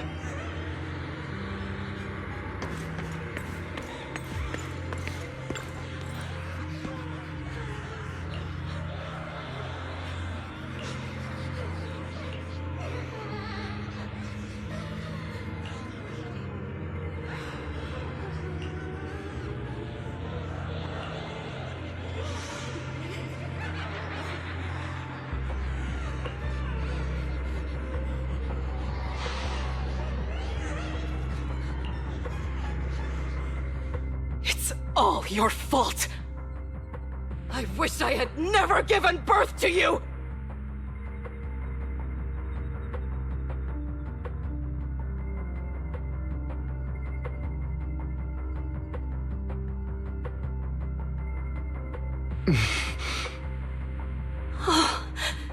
Everything will get better if you just die, right? If you die, he'll come back. We'll have another, more perfect child. One who will inherit the Ravenlock family bloodline. Then I'll be able to escape this pain. So, Hugo, for the sake of Mommy's happiness, just die, okay?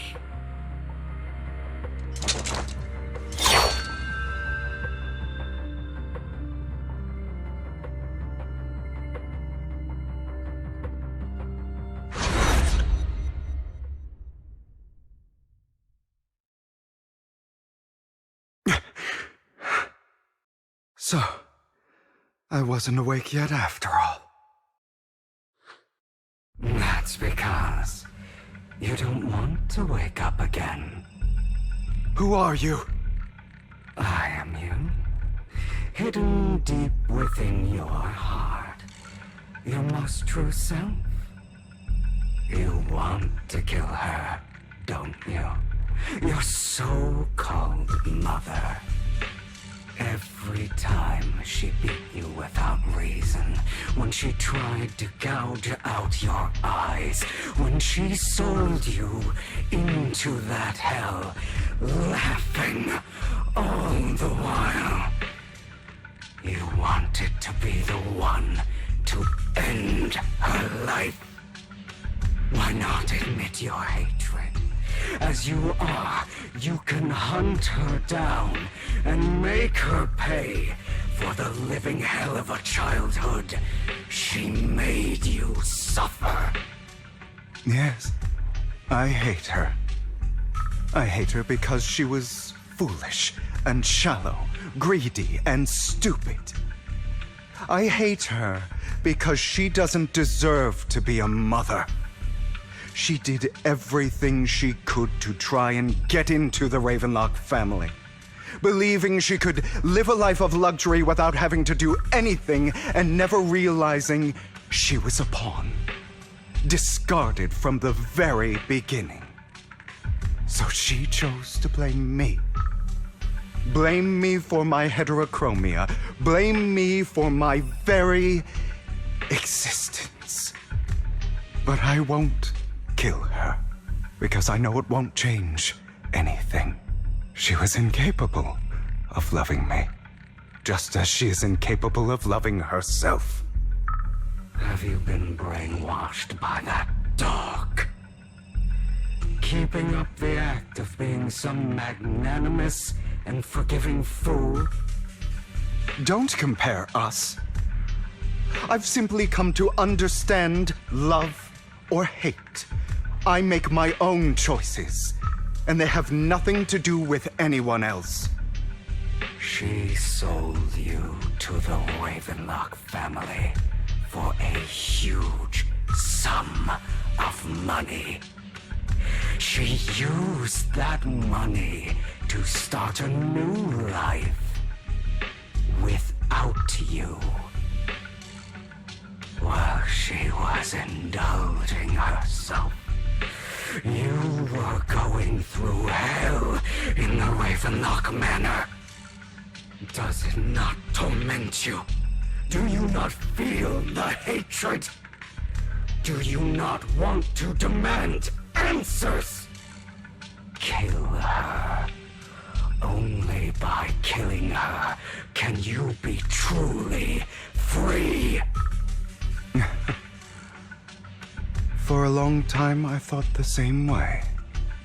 But now, well, I want to make a different choice. Stop lying to yourself. You never had a choice. This weak-minded thinking will only lead you to failure. Like before, you'll be nothing but a worm, trampled into the dirt by those so-called elites. Do you still not get it? This is how the world is, and always has been. Hesitate and you'll be the victim. If you don't grab your knife first, you'll end up being on the other end of the blade.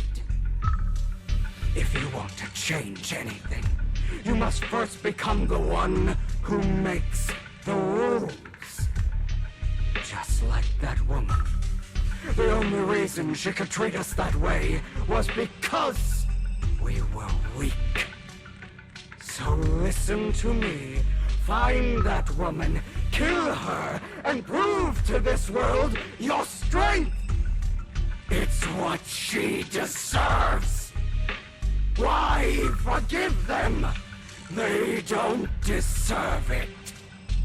I'm not forgiving them. Or rather, I don't care about them. They don't even matter, at least not yet. You know, perhaps the person I hate the most, the one I truly cannot forgive, has never been someone else, but rather my weak, powerless past self who could do nothing but hide inside a closet and cry. I hate myself for having neither the strength nor the courage to resist. I hate myself for begging for so-called familial love, even after being treated so terribly. I hate that despite the pain of my wounds, I still hope to receive the carrot and not the stick. And that means you, correct? So, I forgive you. I forgive myself. You'll regret this, fool. Your pretty words mean nothing. You will ultimately return here to me.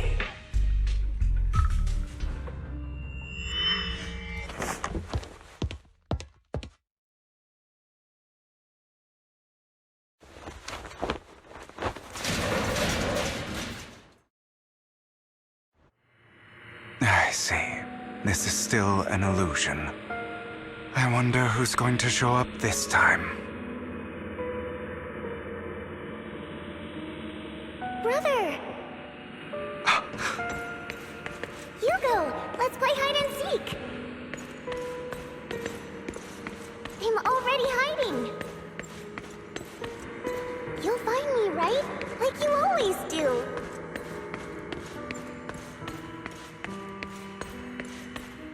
Serena.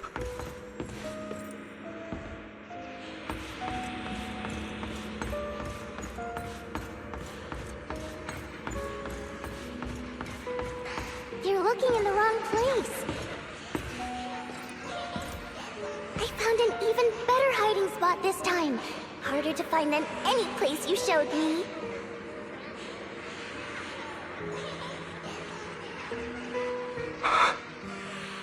Hey, Hugo. Do you ever wonder why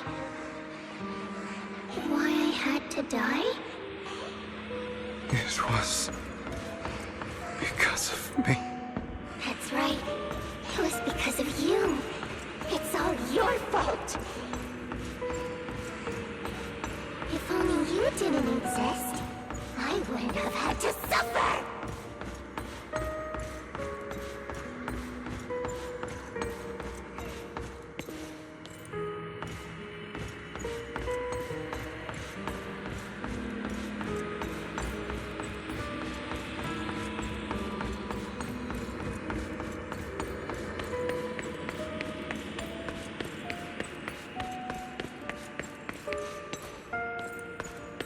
Still looking in the wrong spot. I can't believe you still haven't found me after all this time. Have you forgotten about me? I haven't forgotten. It's okay. I'll forgive you. I'll still be nice to you, just like before.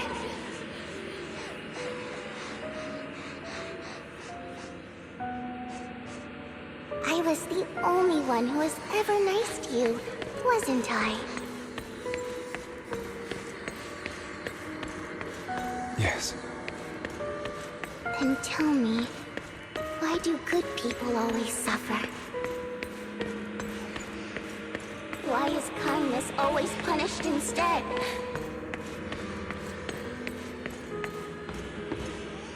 Tell me, Hugo, why?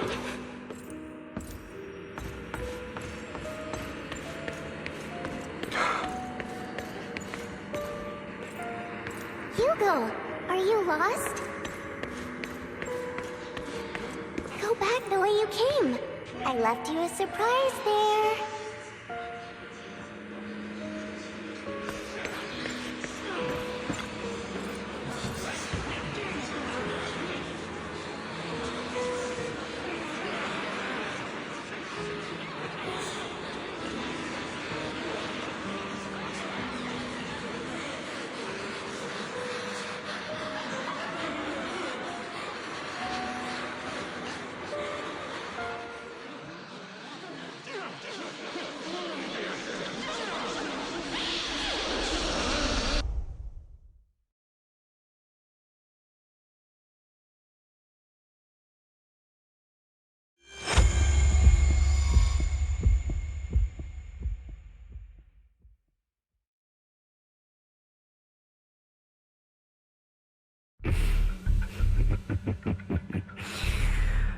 I told you that you would eventually return. We meet again, my friend. I told you, I am you. The side of you that you've always tried to deny existed. Of course. I know. This time it's about Serena. Right? Yes, your half-sister. And the only child in the Ravenlock family who was kind to you. Unfortunately, it was her kindness that led to her untimely death. It was my fault. I don't like the way you blame yourself, because that means I'm to blame as well. And I don't think I did anything wrong. Your mother sold you to the Ravenlocks. And your father, he saw your talent and wanted to use you to push the other children into competing with each other. My brothers and sisters wanted to get rid of me from the moment they first saw me. In their eyes, you were no more than a slave. But Serena dared to treat you, a slave, as if you were human. And so, she was fated to die. They tried to kill me many times, but I was careful, and they did not succeed. So they killed Serena, who was weaker, an easier target, and pinned everything on you. Serena died in your place. Those cruel brats thought that by reporting this to Father, they could use it to get rid of you, a rival who threatened their positions. Yet, not only did Father not blame you for the incident, he praised you for it. In this world, only the ruthless, cruel, and merciless can stand at the top. And that's exactly what you managed to live up to, no? You found a perfect opportunity thereafter to catch the ringleader of the group who framed you and almost beat him to death.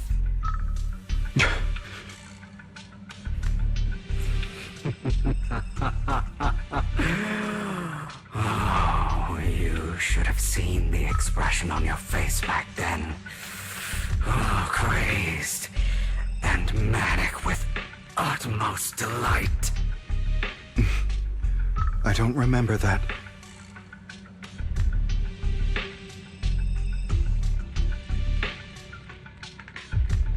Here you go again, trying to deny your desires. Deep down inside, you've always wondered, asking yourself why these evil people never got the punishment they deserved. Why the world is so unfair. Don't you want to rip them to shreds, just like that day when you beat that boy's face into the dirt until he was barely recognizable, his disgusting blood staining your fists?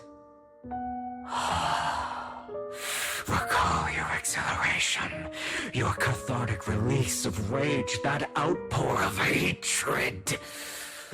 That victory belongs to you.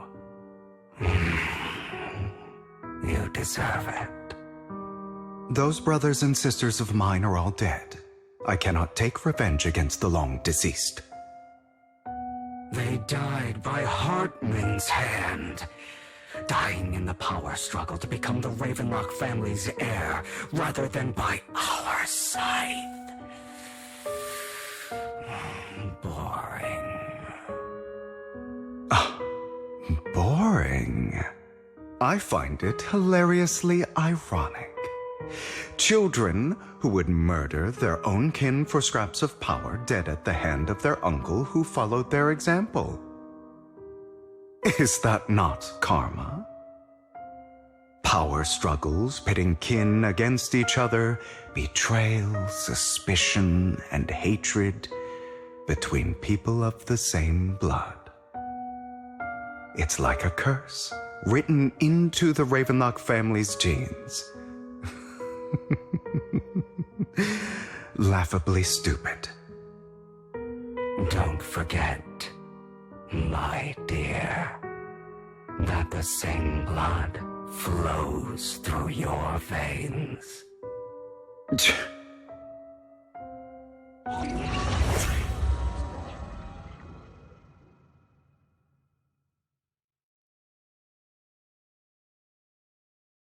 That's right, my dear nephew. No matter how much you deny it, the blood of the Ravenlock family flows through your veins. Survival of the fittest. Only the strongest deserve to live. Only the strongest deserve to rule. This is the path of success that has led the Ravenlock family to victory countless times. A blessing and a curse etched into your flesh and blood. As long as you live, you'll never escape the mark of family. You are destined to one day become someone like me, like your father.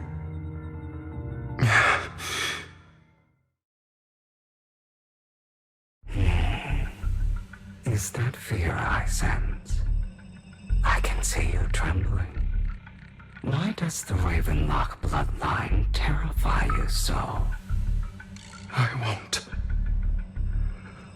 won't become like my father. Never. You won't become a failure like him. So relax. Our power eclipses him, and so does our ambition. So, do not deny your own desires. Do not resist your own ambition. This is the talent you were born with. The best gift fate has ever given you. Admit it. Deep within your heart lies a spark, yearning to ignite a raging inferno that will burn everything down. And I am that spark.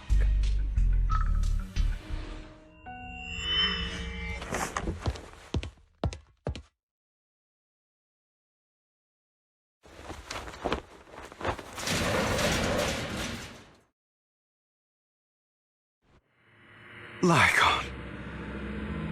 Never thought I'd be this genuinely thankful to see you.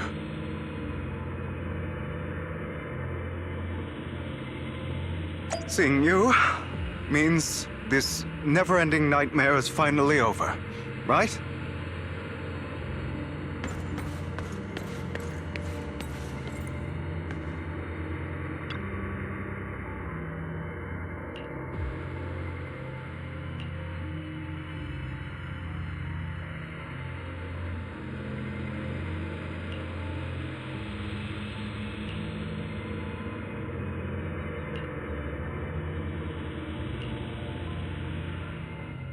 I don't want to hear something like that from you. You have no idea what that man, my father, is really like. A person who stops at nothing for their own interests and ambitions. Just like what you're doing right now. And what do you think I'm doing this for? All of this was part of your plan. You knew where the Ravenlock family was going to be, so you set Mockingbird's target there. To seek revenge, you plotted to assassinate your own father, but he was too vigilant, and you failed. After almost being assassinated, your father was furious and locked everyone in the hall, but was unable to find the assassin. And what a coincidence that a hollow disaster just occurred in the vicinity. So he used it to eliminate all the unfamiliar faces there, turning them into victims of the hollow, an easy feat for the Ravenlock family. So, the one who killed innocents was my father, not me. You knew what choice an extremist like him would make, and you used the chaos to once again attempt an assassination. This time you succeeded. You killed your own father at the cost of innocent lives. Admit it, Hugo. You don't care about anyone else. The only thing you care about is your revenge. How is that any different from your father? Enough. I'm tired. I may hate him for betraying me, but he wouldn't say something like that. What? You aren't Lycon. You're the other me, hidden deep within my heart.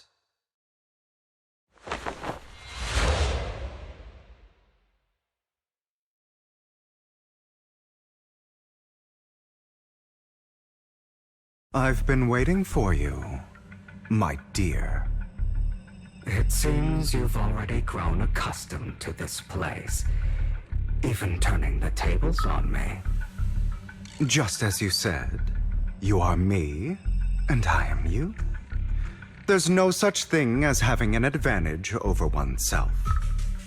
We are ultimately one and the same, forever inseparable. Then you should know what I want to say. When you and Lycon split, you didn't even try to clear up the misunderstanding, didn't deny or argue against what he said. Because you realized that deep down, he was right about you. You just hadn't acted on it yet. Some people live only to bring more suffering into this world. Sometimes, murder is what brings justice back into this world. For that, I must stain these hands in blood. That's right. Just like what you said before you faked your death. Were those words really just an act? To slay the dragon, you must first become one with sharp claws, rending fangs, and strength enough to destroy anything. You know the truth better than anyone. If you hadn't hesitated and instead seized the first opportunity to kill your father, none of what followed would have happened. Innocent civilians wouldn't have died. Your partner wouldn't have lost an eye and both legs trying to save people. And Mockingbird would have never gotten to that point. You can save more people. Save good people. Save more lives than the evil ones you take. I've spent countless hours in regret over that incident. So why not submit to your true nature? You want to be the judge, jury, and executioner of this world. And you can. I wasn't responsible for Father's death. The true mastermind is my uncle, Hartman. His schemes to kill the head of the family were all so he could take control. Mockingbird was simply unlucky enough to get caught up in it. So, for a behemoth like the Ravenlock family, with its roots so deep, a single person's death, regardless of who that person is, wouldn't change anything. Of course, whether it's Tops, the Mayflower family, or even the entire world, it's actually all the same. I refuse to be dragged down by pointless hatred any longer. You foolish, stubborn idiot. Do you understand the power of hatred? Have we not come this far precisely because of it?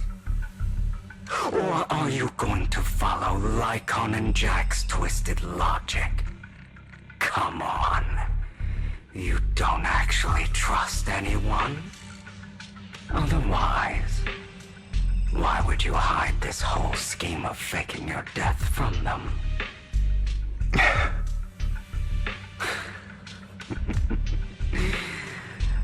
You've built an impenetrable wall around your heart, keeping everyone out. Of course you are right to do so. No one in this world can be trusted. Always. All you'll receive is hatred from your own blood and no love. Suspicion from your companions, and betrayal that comes all too easily. But the most ridiculous thing is that you want them to trust you. You stay silent and long for them to notice your suffering. You yearn for your companion's understanding and trust. Idiot. That's why you are incapable of exploiting them for your own ends. You care about their safety even more than your own. But remember, only the weak need companions. And we are children born from hatred. We are different from them. I will never be like them, and I don't need to be. Come, let me show you what powers we can wield. But you are me, and I'll never lose to myself.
Letting you consume me would be the real betrayal to myself.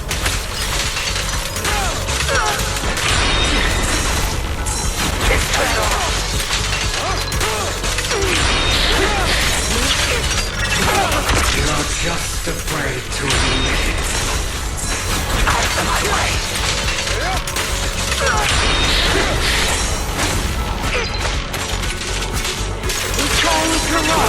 You're too scared to face your true self and what you truly desire.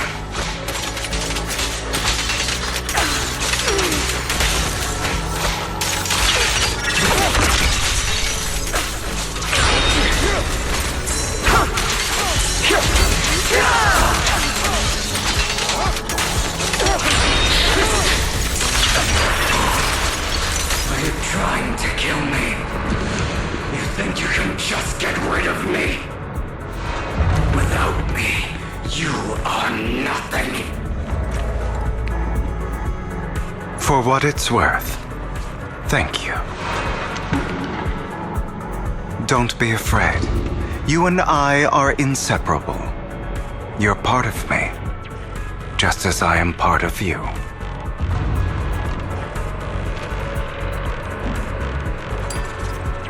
Fancy words won't change anything. No. It's not just platitudes. I finally understand now. Some pain only fades when it's seen, when it's accepted.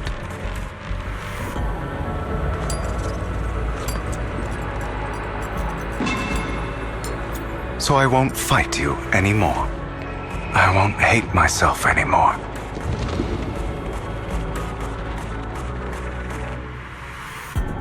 Weakness.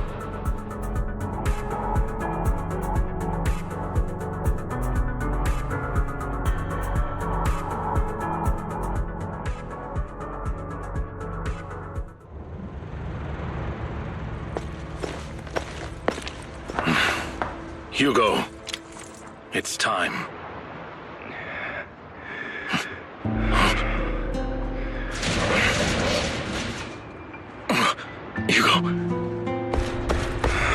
Hugo, you...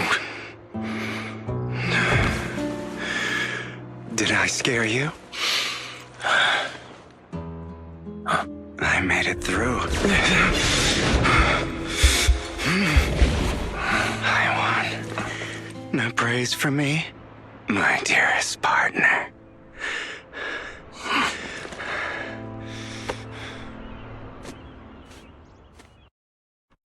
Fate will dance. This is just like what I saw in my dream.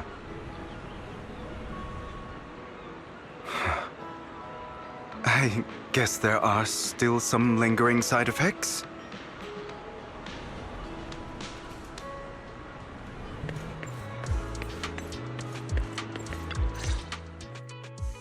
Ah, my former partner. You're still as punctual as ever. Are you sure you're fully recovered? How about we fight, and I'll show you how recovered I am. I refuse to fight someone who is in need of medical attention.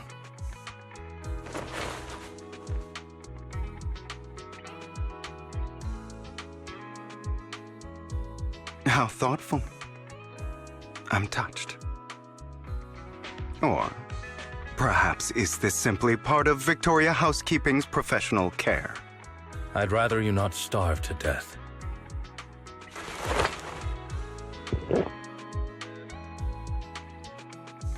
Not to your liking. I'm fairly certain this is the same kind as before. No. I've just gone too long without food. It feels a bit uncomfortable. Either way, thank you. Now tell me, what exactly happened in the warehouse? Just going a bit crazy from... you know what? Were you expecting anything else? But I did have a very long dream. A dream about many things from the past. If I had to put it into words, it would be like giving myself psychological therapy. You seem like you could benefit from some too. How about it? Want to book a session with me? Trust me, I'm a pro. Seems you really have recovered. Well, of course. I'm feeling pretty great right now. Like I could argue with you all day on every petty detail of who exactly was in the wrong back then. I wanted to ask, what you said about Mockingbird before, when you faked your death, was that part of the act? You mean the part about how Mockingbird has never really changed anything or saved anyone. I didn't expect you to still be so hung up on this. Interesting. After all, it was you who chose to betray Mockingbird. To betray me. Just as I said before, I never considered Mockingbird a failure. Perhaps Mockingbird deviated from its origins, but it has its value. You shouldn't reject the things you've done. Or Mockingbird. I have contemplated this before. Yes. Mockingbird has helped some people and has genuinely managed to cause trouble for those who abuse their positions of power for evil. Yet those in high positions still possess immense resources, and the people we helped remain destitute and suffering, willing to become slaves to those in power for scraps. But just as you said, even if what we did was childishly idealistic and flawed, as little as we actually achieved, even the slightest change is by no means meaningless. Nothing holds more value to me than Mockingbird.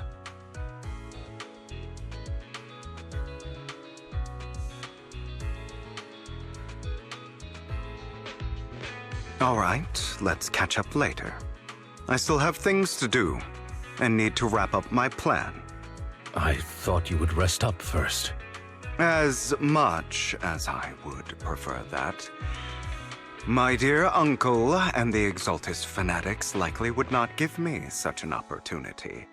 If all has gone to plan, the fish will have taken the bait already. And if everything goes very well, I'll soon have solid evidence of the Ravenlock family's crimes. Well then, thank you for your assistance, former partner. Let's part ways here. I'll go with you. Lycon, surely you don't think that because I just recovered, I'm too weak to deal with those useless fools. Hartman's actions will disturb the safety of New Eridu. As I serve the mayor, I should intervene. Very well, whatever. Let's go. And don't slow me down.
I'm sure you've heard about the missing workers from companies under the Ravenlock family, too.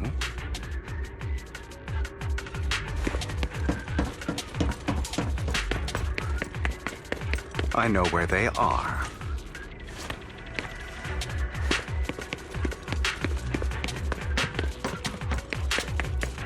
Those are Ravenlock's men. The workers with them are the victims who were tricked into going into the Hollow.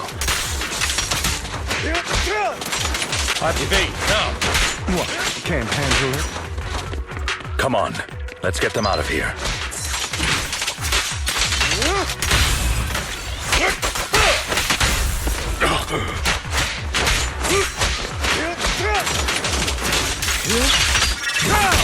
Repent!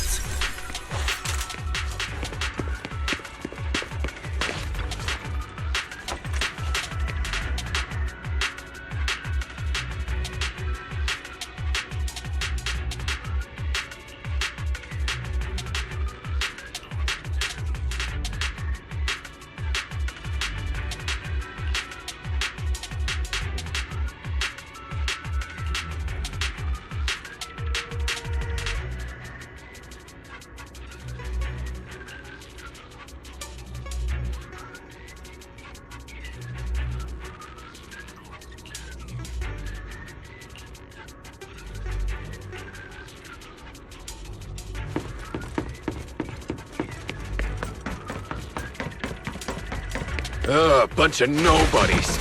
Cling as hell. Kill them! You're welcome to try.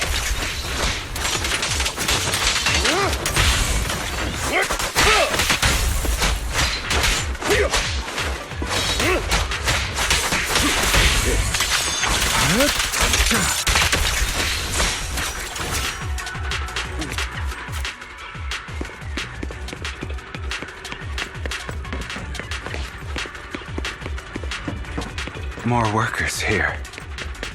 And quite a lot of them.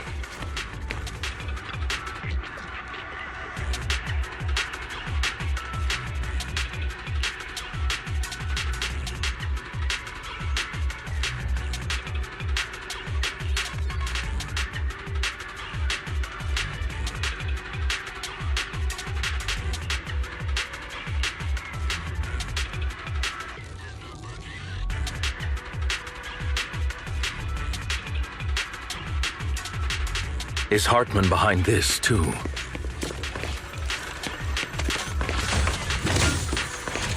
Of course. He threw them into the hollow like offerings for the Exaltists. To him, those workers are just another resource, no different from the ether his company mines in the hollow.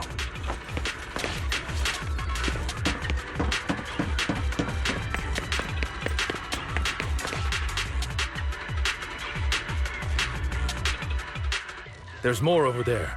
Let's hurry. It's different this time. Don't rush in. Let's listen in on what they're saying first. I still need more direct evidence to ensure the plan is absolutely foolproof. The compensation you promised, it's all real, right? All we have to do is follow you into the hollow for some simple tasks and you'll give us a huge sum of dennies. It sounds real suspicious. Shut your trap. You keep yapping and asking questions.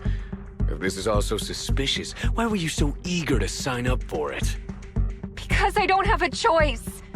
My daughter was previously caught in the hollow disaster and suffered severe corruption. The treatment costs have completely drained our family's savings. So that's why... It's the same for me. A serious illness at a senior age. I need the money. Who would risk taking a job like this unless they were desperate? I'll do it. No matter how suspicious. As long as I can get paid, I'll do anything. Even risk my life!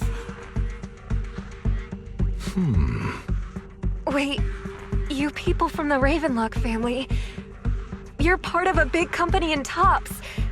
You wouldn't go back on your word, right? Don't worry, you'll get every denny you were promised. But before we start, you all need to take this medicine first.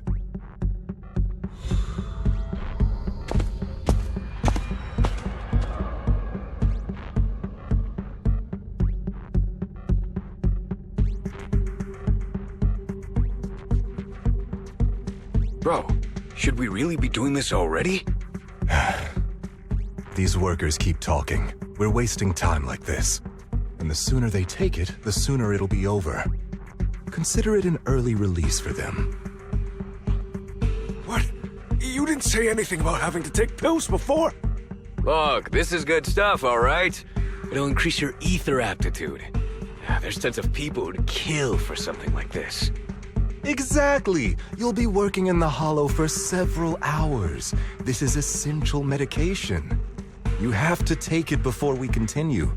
If you refuse, then you can forget about the job. Of course, you won't receive the compensation either. Lycon, what are you doing? Rescuing those workers, of course. There's clearly something off about those pills. We can't let them take them. Now is not the right time. As I said, we need more evidence to ensure the plan works. And as I said many years ago, you can't exploit innocence to achieve your goal. So that's how you see it. If that's not what you want me to think, then explain everything to me. All right. It's a little complicated, but simply put, these workers will be fine. Of course, it's your choice to trust me or not.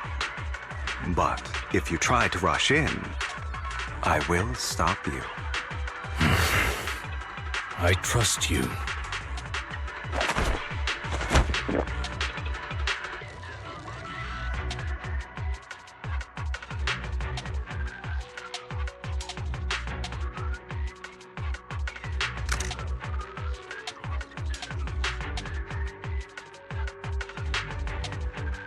All right. That's the evidence. Now we can go and beat them into the ground as much as you want. Don't forget, you owe me an explanation. Also, don't overdo it and kill them, even if they're the worst of the Ravenlock family. All right, Your Holiness, Saint Lycon. Who the hell are you? Why don't you take a guess? We're the ones here to stop you.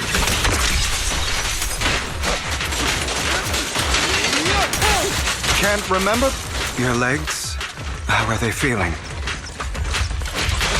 I'm fine. To be honest, I think I prefer the way you used to fight. Prostrate yourself. You had a lot more aggression.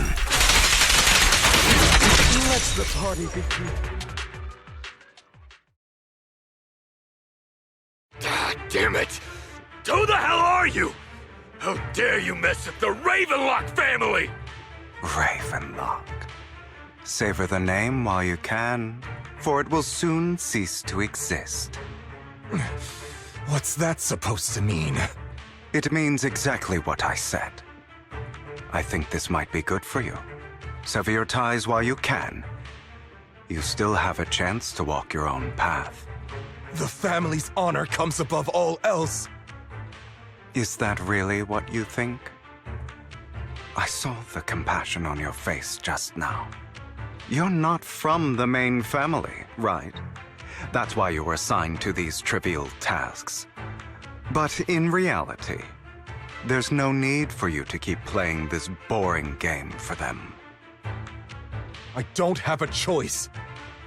From the moment I was born into the Ravenlock family, You always have a choice, if you're willing to act. All right, let's end the small talk here.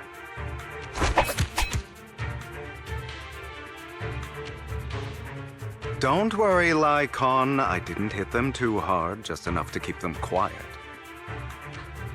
How's that? My acting's pretty good, right? As always, a certain someone should take some lessons from you. I'll leave the rest to you then. Okie dokie.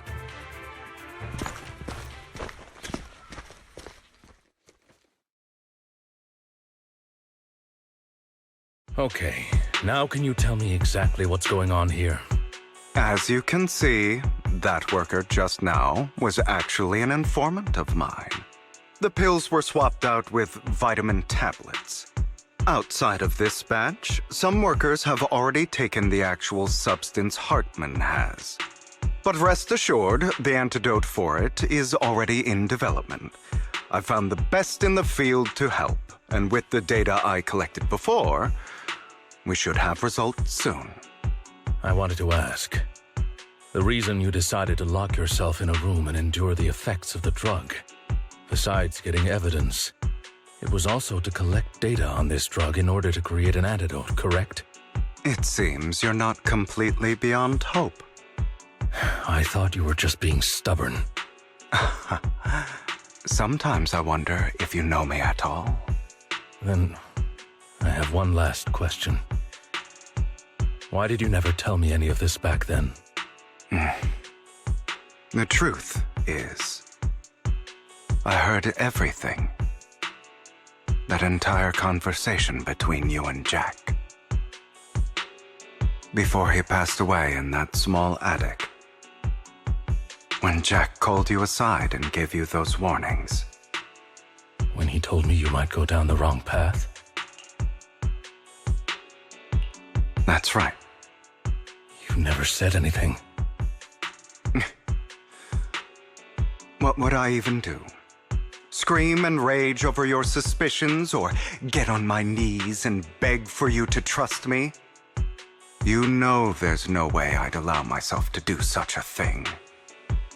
Besides, back then, even I was confused about myself. Jack, he... It's all in the past. You don't need to explain anything to me. Enough. We should get going. If we're going to reminisce over the past, we should find a more suitable location.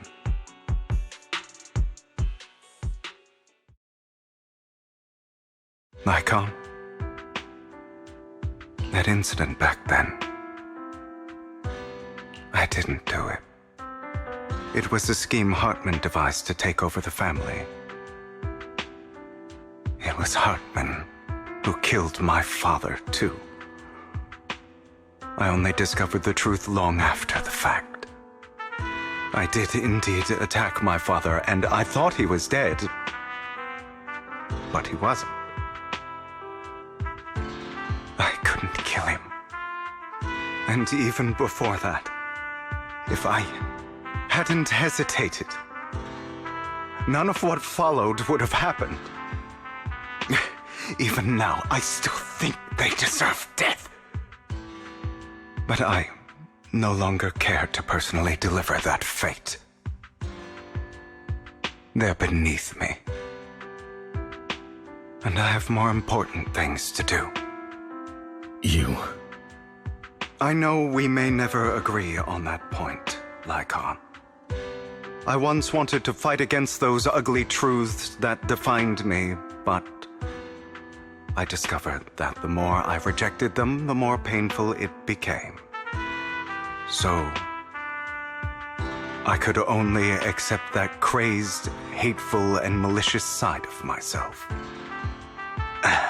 As long as I know I will never become like my father, like Hartman, that is enough for me. You've changed. But I think that might be a good thing. Don't patronize me. You've changed a lot too, compared to before. I still disagree with Jack's words, and I won't forgive your betrayal. I will walk the path I believe is right, even if I must tread over thorns and through the mud. But I will also allow you to walk your own path, Lycon. Should I say thank you? You're welcome. Come to think of it, we haven't talked about your legs and eye. It was just an accident, not your fault. I'm doing well now. I hope you are too. On the contrary, perhaps I should be the one apologizing. I misjudged you. I used to think you wanted power, that everything you did was for your own ambitions. I thought you wanted the power to pass judgment on all in this world like a god. I am a god. I am my own god. Or you could say that in this world, everyone is their own god. There are many things that we are powerless to change. But there are also many choices we can make. Just as I said before, I am the only one who can kill me or save me. I'm glad you think that way. Let's go. I still have one last thing to do. To witness the end of Ravenlock.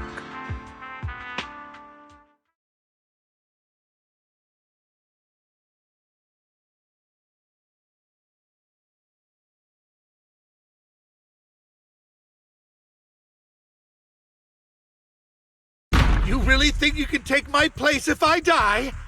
Never, you filthy bastard! Your little tricks mean nothing.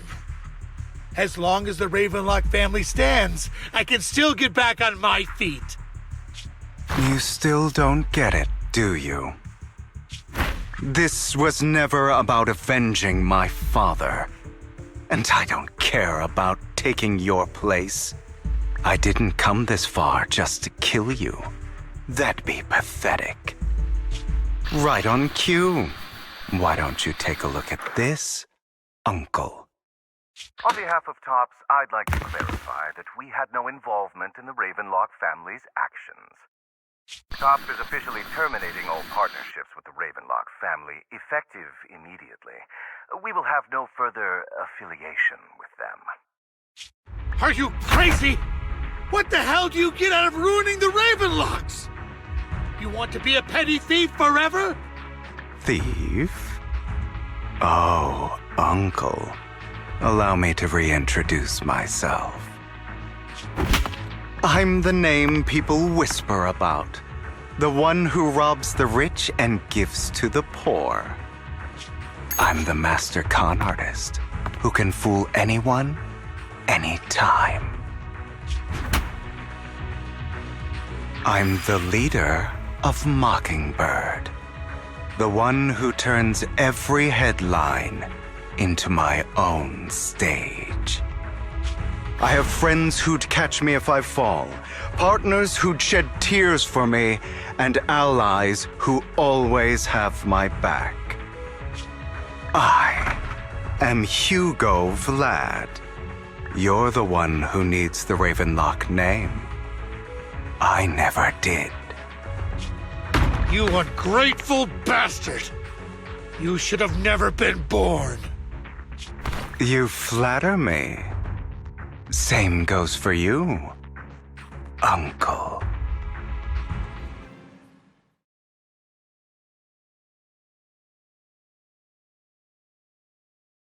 You've done well, Vivian.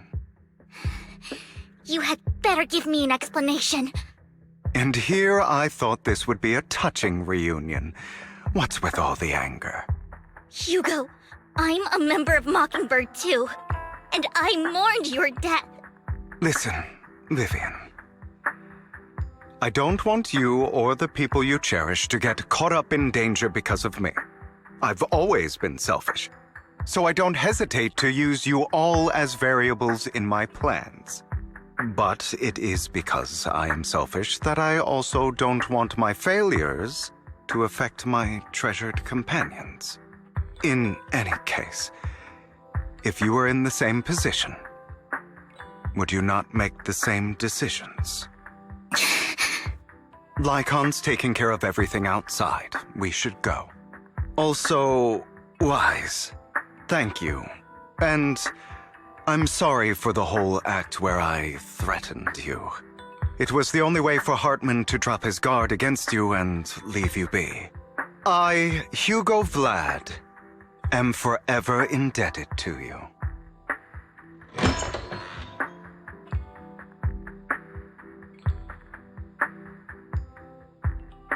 Master Proxy, although it is late, there is some important intel that I must give you now.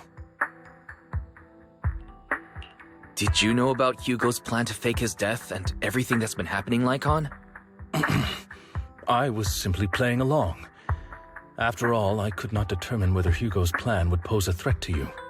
You are a student of the mayor's late friend, and I am obligated to protect you. You still have that habit of finding awkward excuses when you're embarrassed. Mr. Hugo Vlad, if you have any important intelligence to share, please do so with haste. I need to return to rest before midnight. You two sure are, close. For the sake of a certain old fossil's sleep schedule, I'll keep it brief. I learned from Camille that Dina intends to embed the sacrifice core into the sacrifice. Apparently, it will make the sacrifice much stronger. Sacrifices created this way will not retain their minds and will indiscriminately attack all living beings, including their creator. So the Exaltists don't do this. It would bring them no benefit. But Dina's concoction can control people's minds. If a person takes the pill and is injected with the serum Landon left behind, the sacrifice would be under its creator's control. Although the dormant sacrifice has been destroyed, Dina found a batch of that serum her father created and wants to create new sacrifices. Putting aside the sacrifice for now, Hartman's sacrifice core is fake. We don't know where the real one disappeared to. The real core has always been here. Here? In Lord Phaethon's video store? Vivian, do you remember when I suggested you give that collectible to our dear proxy? I remember. But that was just an ordinary pendant. And I've met the person who submitted it. She has absolutely no connection to the Exaltists. How about our dear proxy take out that pendant so we can take a look?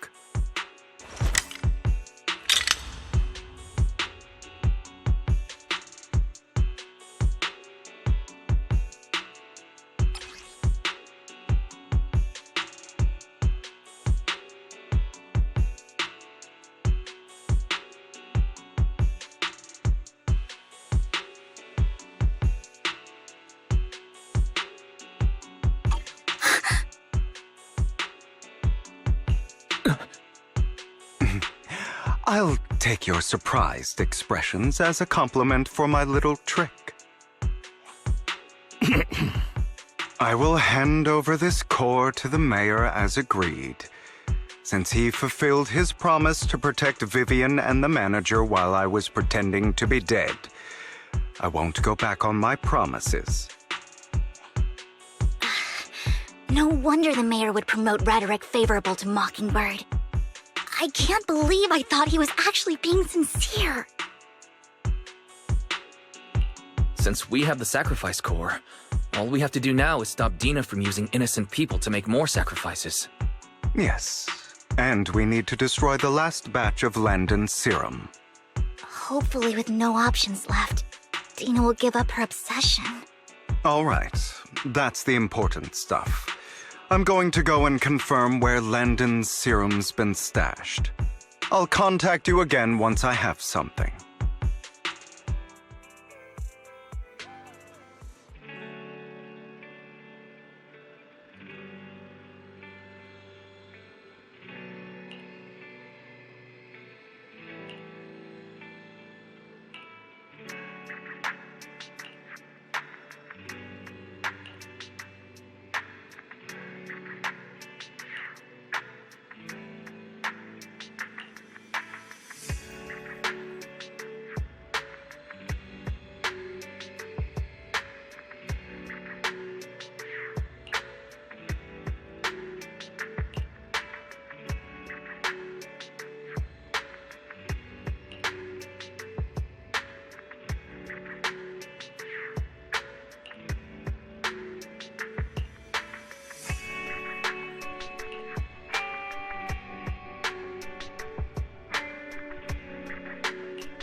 Landon's stash should be somewhere nearby. I did some digging. Some of the missing workers were brought here too.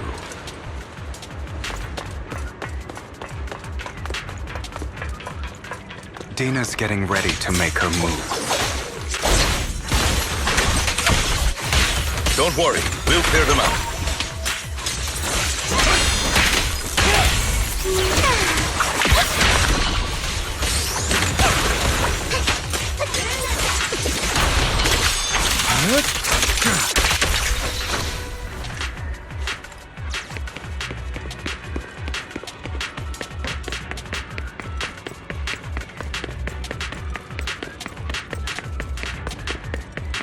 They're trying to destroy the goods!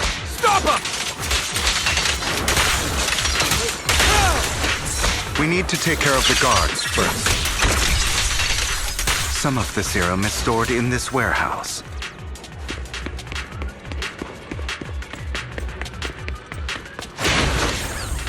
You're not taking anything from here. You go. Get the guards first.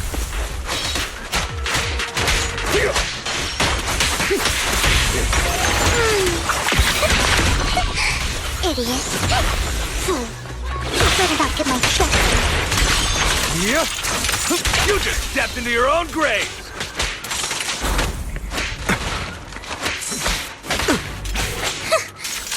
Fools.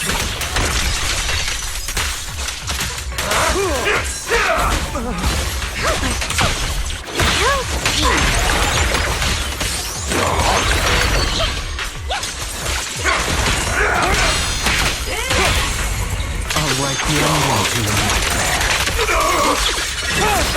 Move it!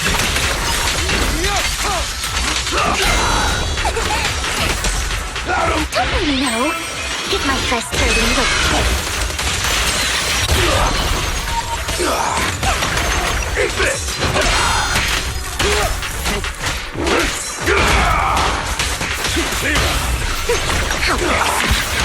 Tales for the dawn that sets the world alight.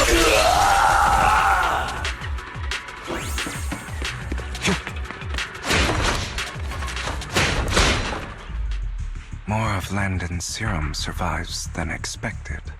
Fortunately, since they're still here, it means Dina hasn't executed the final step of her plan. There's likely a lot more stashed around here, and we have yet to locate the missing people. Our actions here won't go unnoticed. Perhaps they're making plans to deal with us on their side. With Landon and Dina's concoctions combined, she may be capable of creating a sacrifice that obeys her. If it comes to that, this will get far more troublesome. How about we split up? Hugo and Lycon will destroy what remains of the substance around here, and Vivian and I will go search elsewhere. Very well. Let's go with your plan. But be careful if you encounter Dina and her people. According to Camille, she's absolutely obsessed with completing her father's dying wish. Who knows what she may try? Let's part ways here for now. And perhaps the other manager could use EOS to guide us. Sure. I've been feeling way better these past few days, so just leave it to me. It's only now that I realize how fortunate we are to have two Lord Faithins. Yeah, but I feel like our work's doubled. In the past, Wise and I would only ever work on the same route. Greater power means more responsibility. And in any case, I'm sure the mayor would be able to provide double compensation. He's a very generous person, after all. Right, Lycon?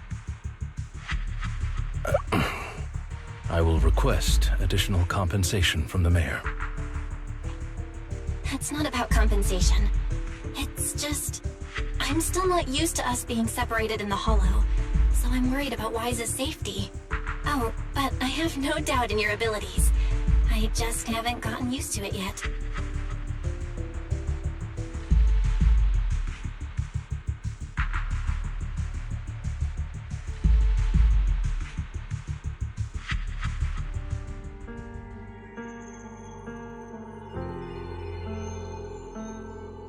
This is the future I saw, Lord Pathan.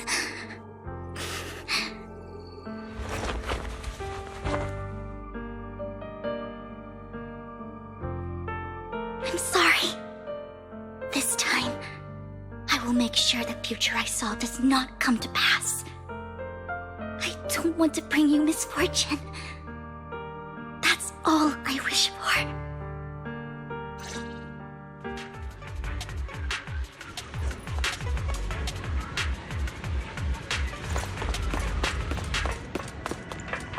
Leave this to me, Lord Phaethon.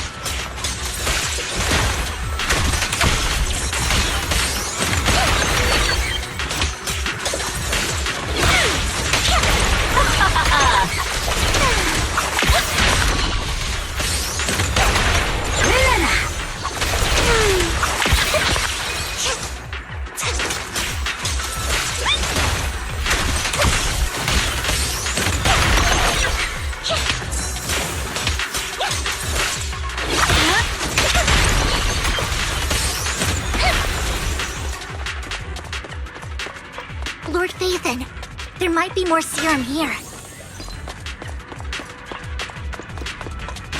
How dare you steal from Lady Dina!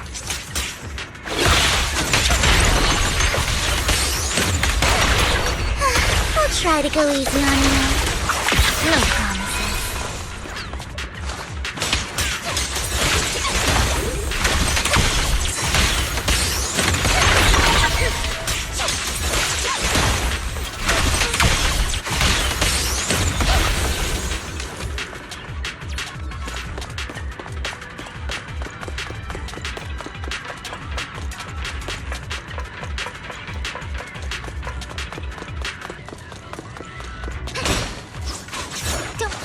There are containers by the fissure. Don't touch me. There's got to be something inside.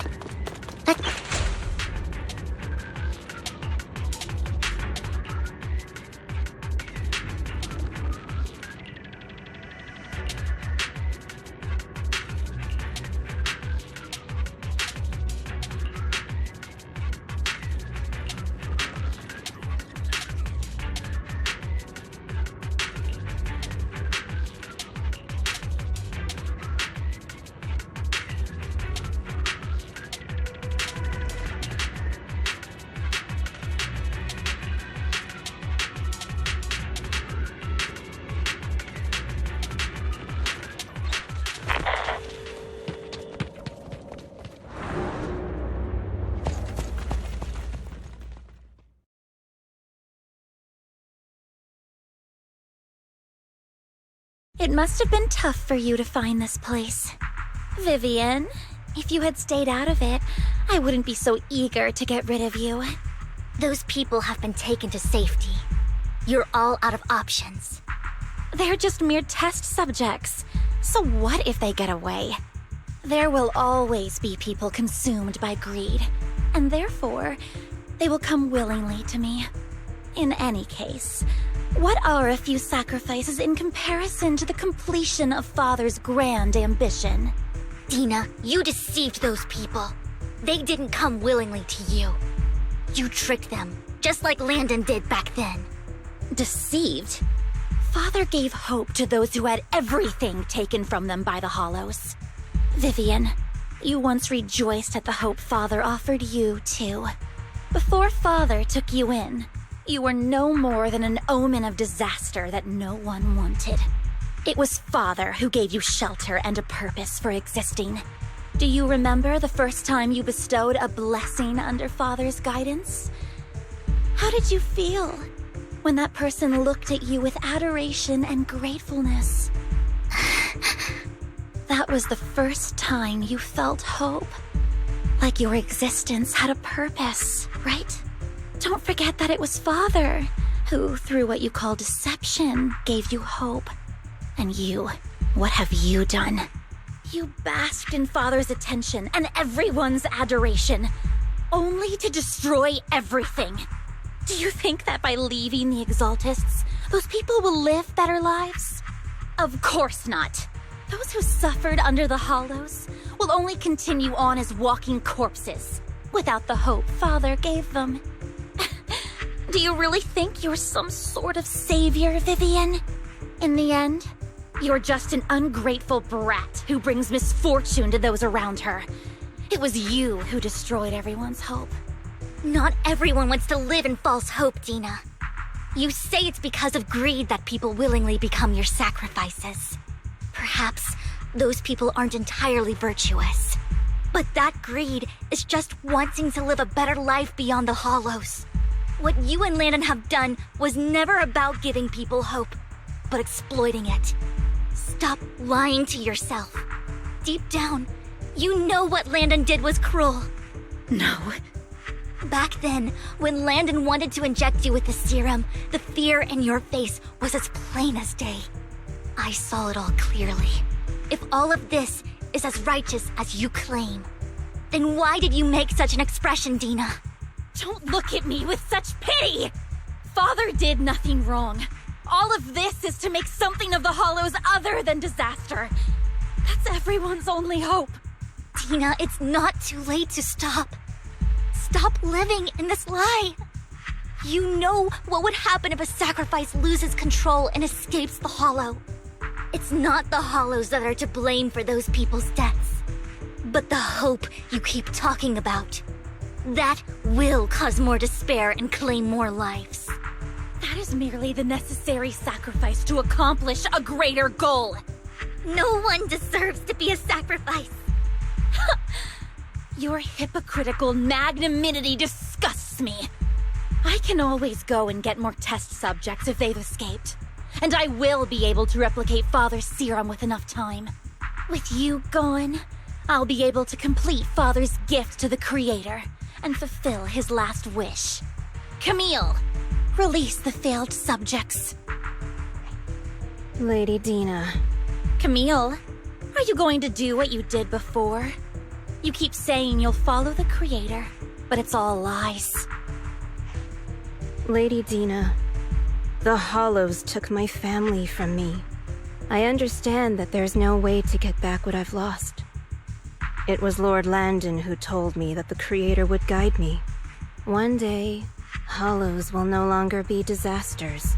Everyone will be able to survive inside them. I look forward to the day when this hope becomes reality. I watched you grow up, and I know that you've always looked up to your father. He gives you hope, and I destroyed that hope with my own hands. I know the pain of loss, so I've always felt guilty. I want to atone for the hope I destroyed. But Dina, I don't want to ruin more lives, and I don't want to continue watching you destroy yourself. Vivian is right. Not everyone wants to live in false hope. So, please, stop. Camille, are you abandoning me too? I'm not abandoning you. I just don't want to see you go past the point of no return. The point of no return? I passed that point ages ago. No, Dina. You can still turn back. I'll be your way back. Where are you going, Camille? I made a deal with Hugo and the mayor. If someone needs to take the fall for this, let it be me. I did it. All of it. I've been forcing Landon's only daughter, Dina, to research how to create sacrifices. I colluded with the Ravenlock family for my own gain. Everything Dina did was under duress. Since I've kept her captive for so long, she doesn't have the skills to survive as an independent member of society. She'll need a caretaker and teacher. Someone who will look after her and educate her. No! I refuse, Camille! I refuse to accept this! Dina, I'm going to dispose of those failed subjects. I won't allow it! You'll die! I won't allow it! You can't leave me. I command you! You've always followed my orders, and you will follow them now! It wasn't your orders that I've been following. My younger sister, who was stolen from me by the Hollows, also had such beautiful red hair. When Landon told me the Creator could bring me hope, you were standing there, right behind him. I was certain, then and there, that this was the hope the Creator had given me. Start over, Dina. You still have so long, so much time. You'll make friends, find people who love you, and make many beautiful memories. That's not what I want! Camille, you're not allowed to die! I won't allow it! I won't allow it! Goodbye, Dina. And I'm sorry, Vivian. I'll leave the rest to you.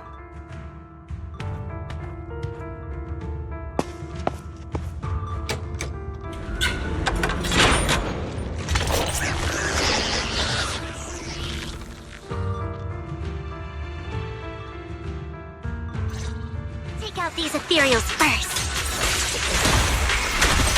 We can't let Camille's efforts go to waste. Who dares get between me and Lord Phaethon? Together, Lord Phaethon? Stay away from me. You better not get my trust. Let's go after Dina, Lord Phaethon.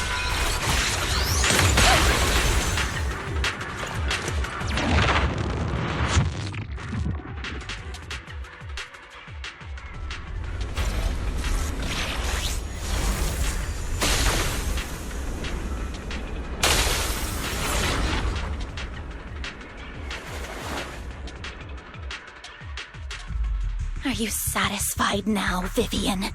You were the one who brought yourself to this point.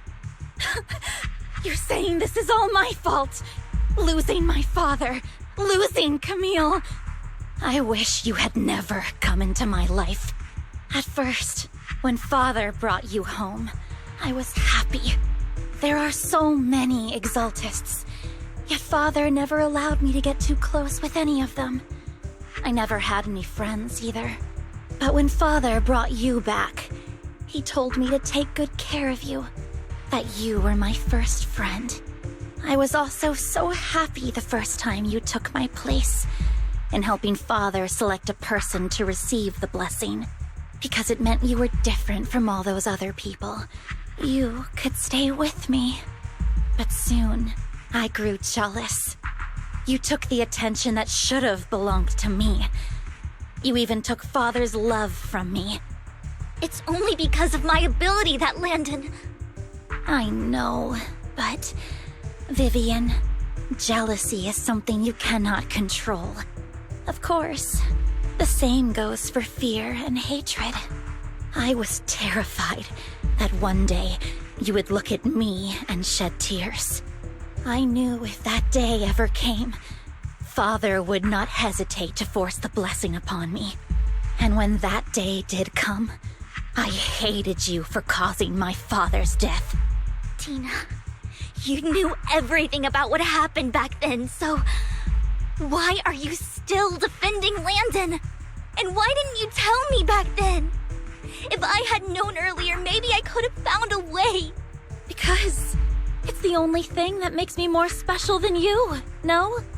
It proves I had Father's trust. I was more useful to him. Vivian, you said you wandered without a home ever since you were young, hated by anyone you encountered. You were happy to gain recognition from everyone and help Father when you were among the Exaltists. But in the end, you discovered you were being used, so you felt betrayed and hurt. Then, what about me? All I ever had was my father. I've never known a life outside of the Exaltists. Ever since I was young, my only purpose was to help Father select who was to be blessed. The only purpose I had was my father and the Exaltists. I've never been taught anything else, Vivian. It is what little value I have, and have ever had. In the end, you took even that from me, and completely destroyed it. You think you're doing good and fighting evil. You've only managed to affect a small part of your world. But have you ever wondered if maybe that's all there is to my world? I never wanted to hurt you. You are also my first friend. And that's why I wanted to save you back then. Save me? You and Camille all talk about saving me. Why don't you understand? To me, loss is so much more painful than death. Tina, you can start over. Everything Camille did was so you could live on. Let's leave the Hollow together. There are so many amazing places in New Eridu. This time, I'll take care of you. I've also met so many amazing people. I'm sure they'll love you too. Okay, Tina? Vivian, I can't forgive you. And I don't want to forgive you. I have nothing left. If what little hatred I do still harbor were taken from me, well, I refuse to be so pitiful. I won't apologize, Vivian.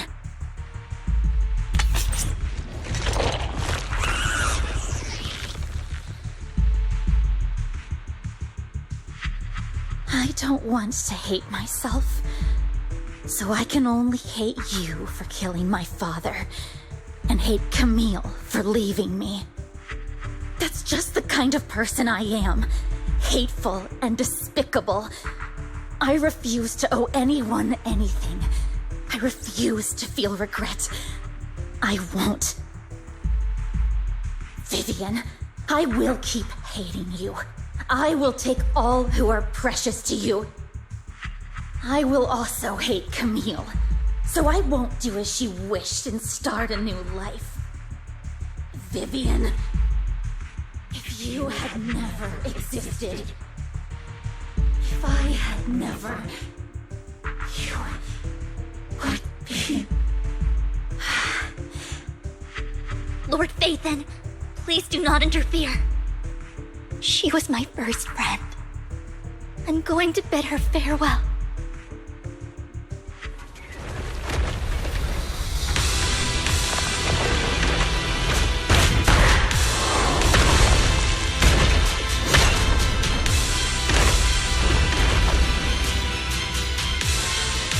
Tina, soon the pain will be over. Lord Phaethon, don't come any closer!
Vivian, behind you!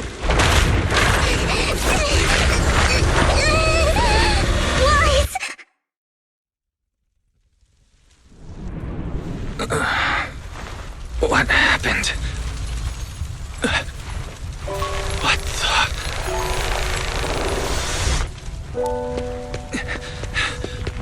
Vivian! Lies.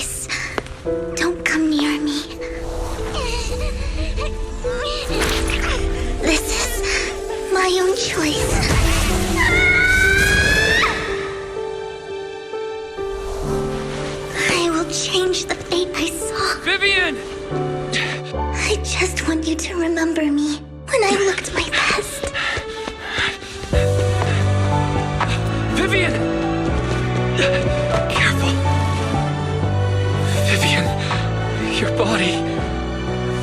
I'm sorry you had to see me like this, but I don't want to be the one that only brings misfortune anymore. No. There's got to be another way. It's so warm, and the night is beautiful. Vivian?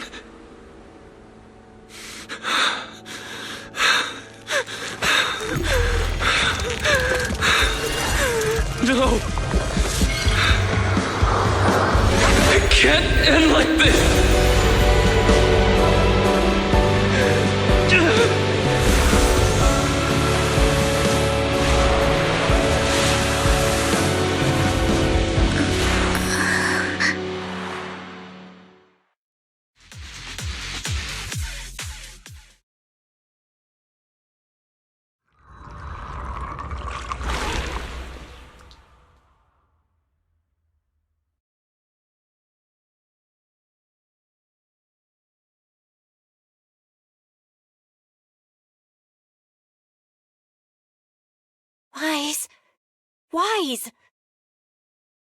Wise, you're finally awake.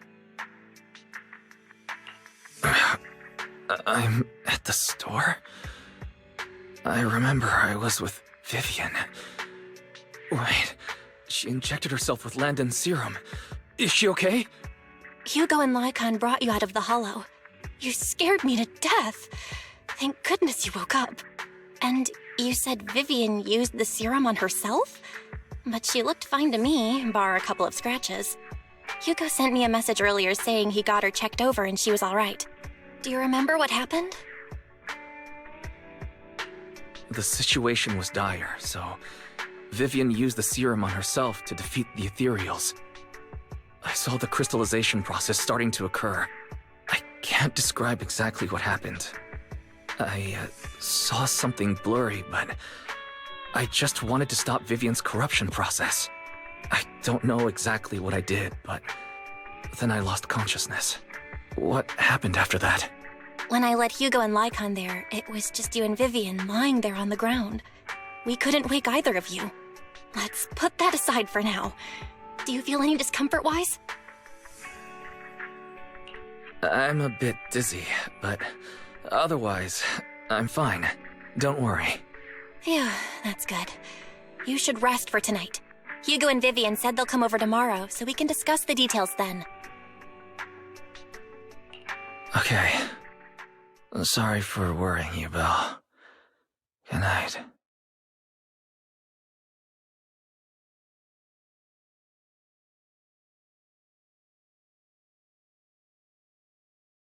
Lord Phaethon! How are you feeling? No headaches? Leg pains? Heart palpitations? Loss of appetite? Vivian? I was just so worried. Sorry. Anyway, Lord Phaethon, I'm so glad you're okay. What happened this time was all my fault. Things were dire, and you did what you had to. Plus, if it weren't for you, we wouldn't be here now. So what happened? Wise said he saw the crystallization process start. But I didn't see anything through EOS.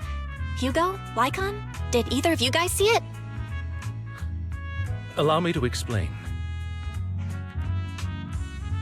Miss Vivian told us what happened after she awoke, and the mayor arranged a full medical checkup for her. Based on the results, Miss Vivian indeed shows mild corruption sequelae. But if the crystallization process had already started, the lingering effects should be far more severe. To be precise, if the process had already reached the point of mass surface crystallization, it should have taken no time at all to become an ethereal. So, the mayor theorizes that it was the etheric energy within Master Proxy's body that affected Vivian's condition and the surrounding etheric particles, causing Vivian's corruption to recede. Essentially, corruption is a reaction between the etheric particles inside the body and in the surrounding environment. Therefore, it's not necessarily irreversible, just that currently our mainstream method of defense is prevention.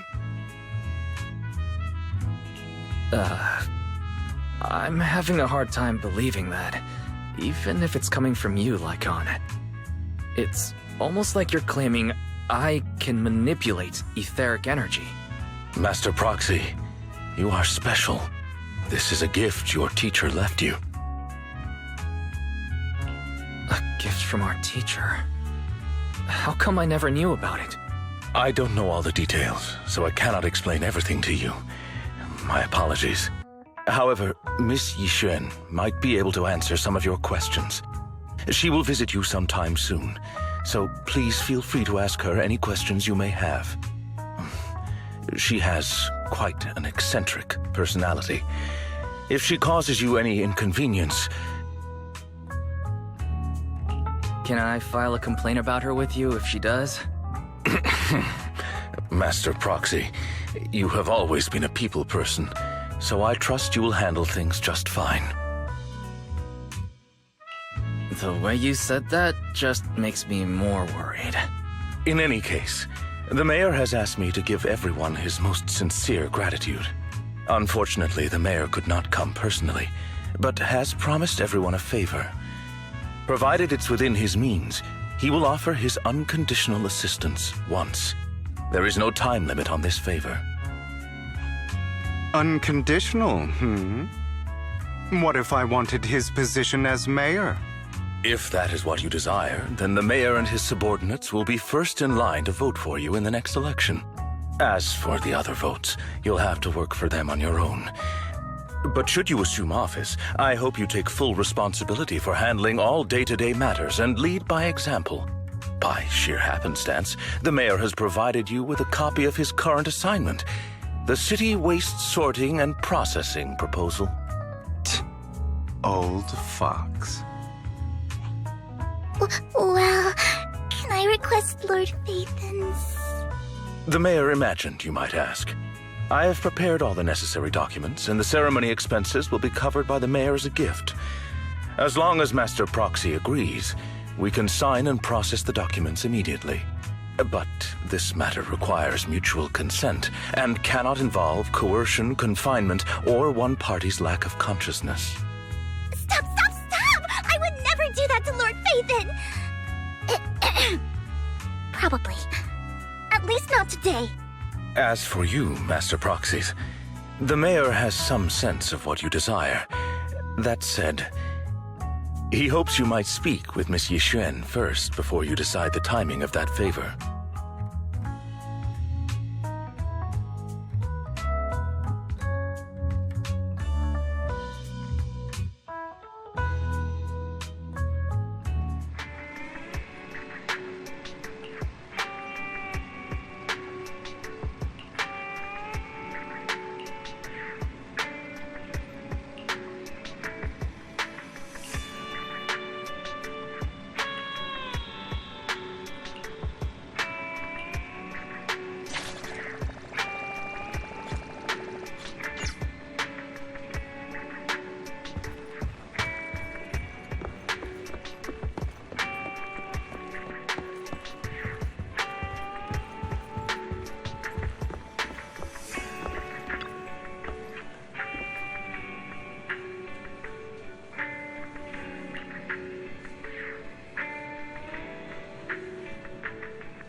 I did not expect that such a spiritual entity would exist here.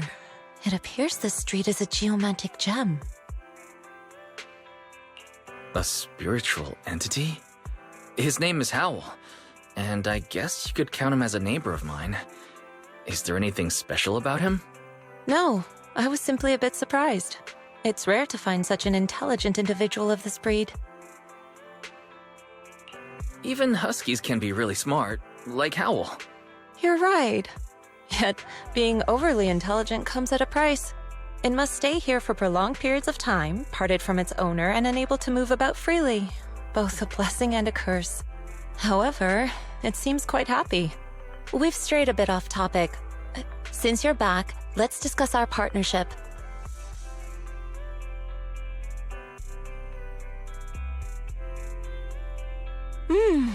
Nice job. Good air circulation, excellent layout. Very suitable for a business. Your bamboo here are also very energetic. It seems your fortune is good when it comes to wealth. Huh. You even know feng shui? I'm happy to hear that. But who exactly are you? I suppose this is our first official meeting since parting ways in the Hollow. Now that both of you are present, allow me to reintroduce myself. My name is Yi Xuan, a mystic from Yunquei Summit. Mystic? Like those people in movies who can tell your fortune and go around blessing people? This is my first time meeting one in real life. But what's Yunquei Summit? Any details you can give? Just an ordinary sect of the mystic arts. Our disciples travel all across New Eridu and sometimes collaborate with authorities. Currently, I'm affiliated with the Hollow Investigative Association. Right now, however, I'm here to discuss a partnership in the name of the Mayflowers. So, what sort of partnership are we talking about? I have reviewed the documents provided by the Mayflowers. You previously underwent an implant surgery. After recent adjustments, abnormalities occurred. These abnormalities bear resemblance to the craft practiced by us at Yunquei Summit. If you are willing, I can teach you how to better control your abilities. Better control my abilities. That sounds great, but there's no such thing as a free lunch. Since you're willing to teach us your craft, Shifu, you must want something in return, right? That's right. Mayflower will have you join me for some investigations. Looking at my divination results, this will be a complicated and very likely dangerous matter. He's still going over the details, but should have more information for you soon. You can wait until then to decide.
me check my fortune. Here's my palm. Look, doesn't this thick wealth line mean I'm about to strike it rich? I've looked it over, and your fortune is decent.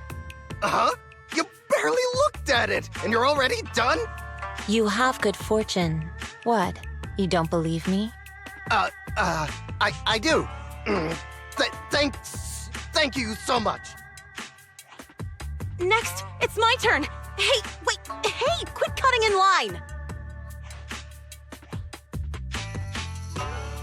So this is where you were. Who are all these people? You're here, Wise? I decided to take a break. I didn't expect so many people to come seeking my divination services.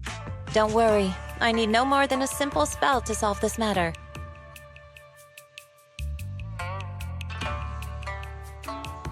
Fortune-telling services is 10,000 dennies per session. All gone?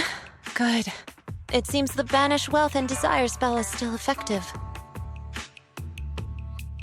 Banish Wealth and Desire? That's a spell? This isn't the kind of craft you said you were going to teach us, is it? Our video store has a business license, and we'd get complaints if we charged unfair rates. Of course not. This is just a trick to deal with trouble. I'll take my time showing you the true craft of Yunkwai Summit. For now, let's find that shop.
Yishuan Shifu. The store is right up ahead.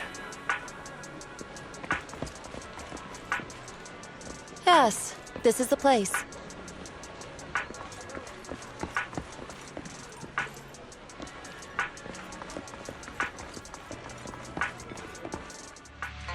Ah, this is the one. Seems it's closed. Another wasted trip. Not necessarily. 1 second, please.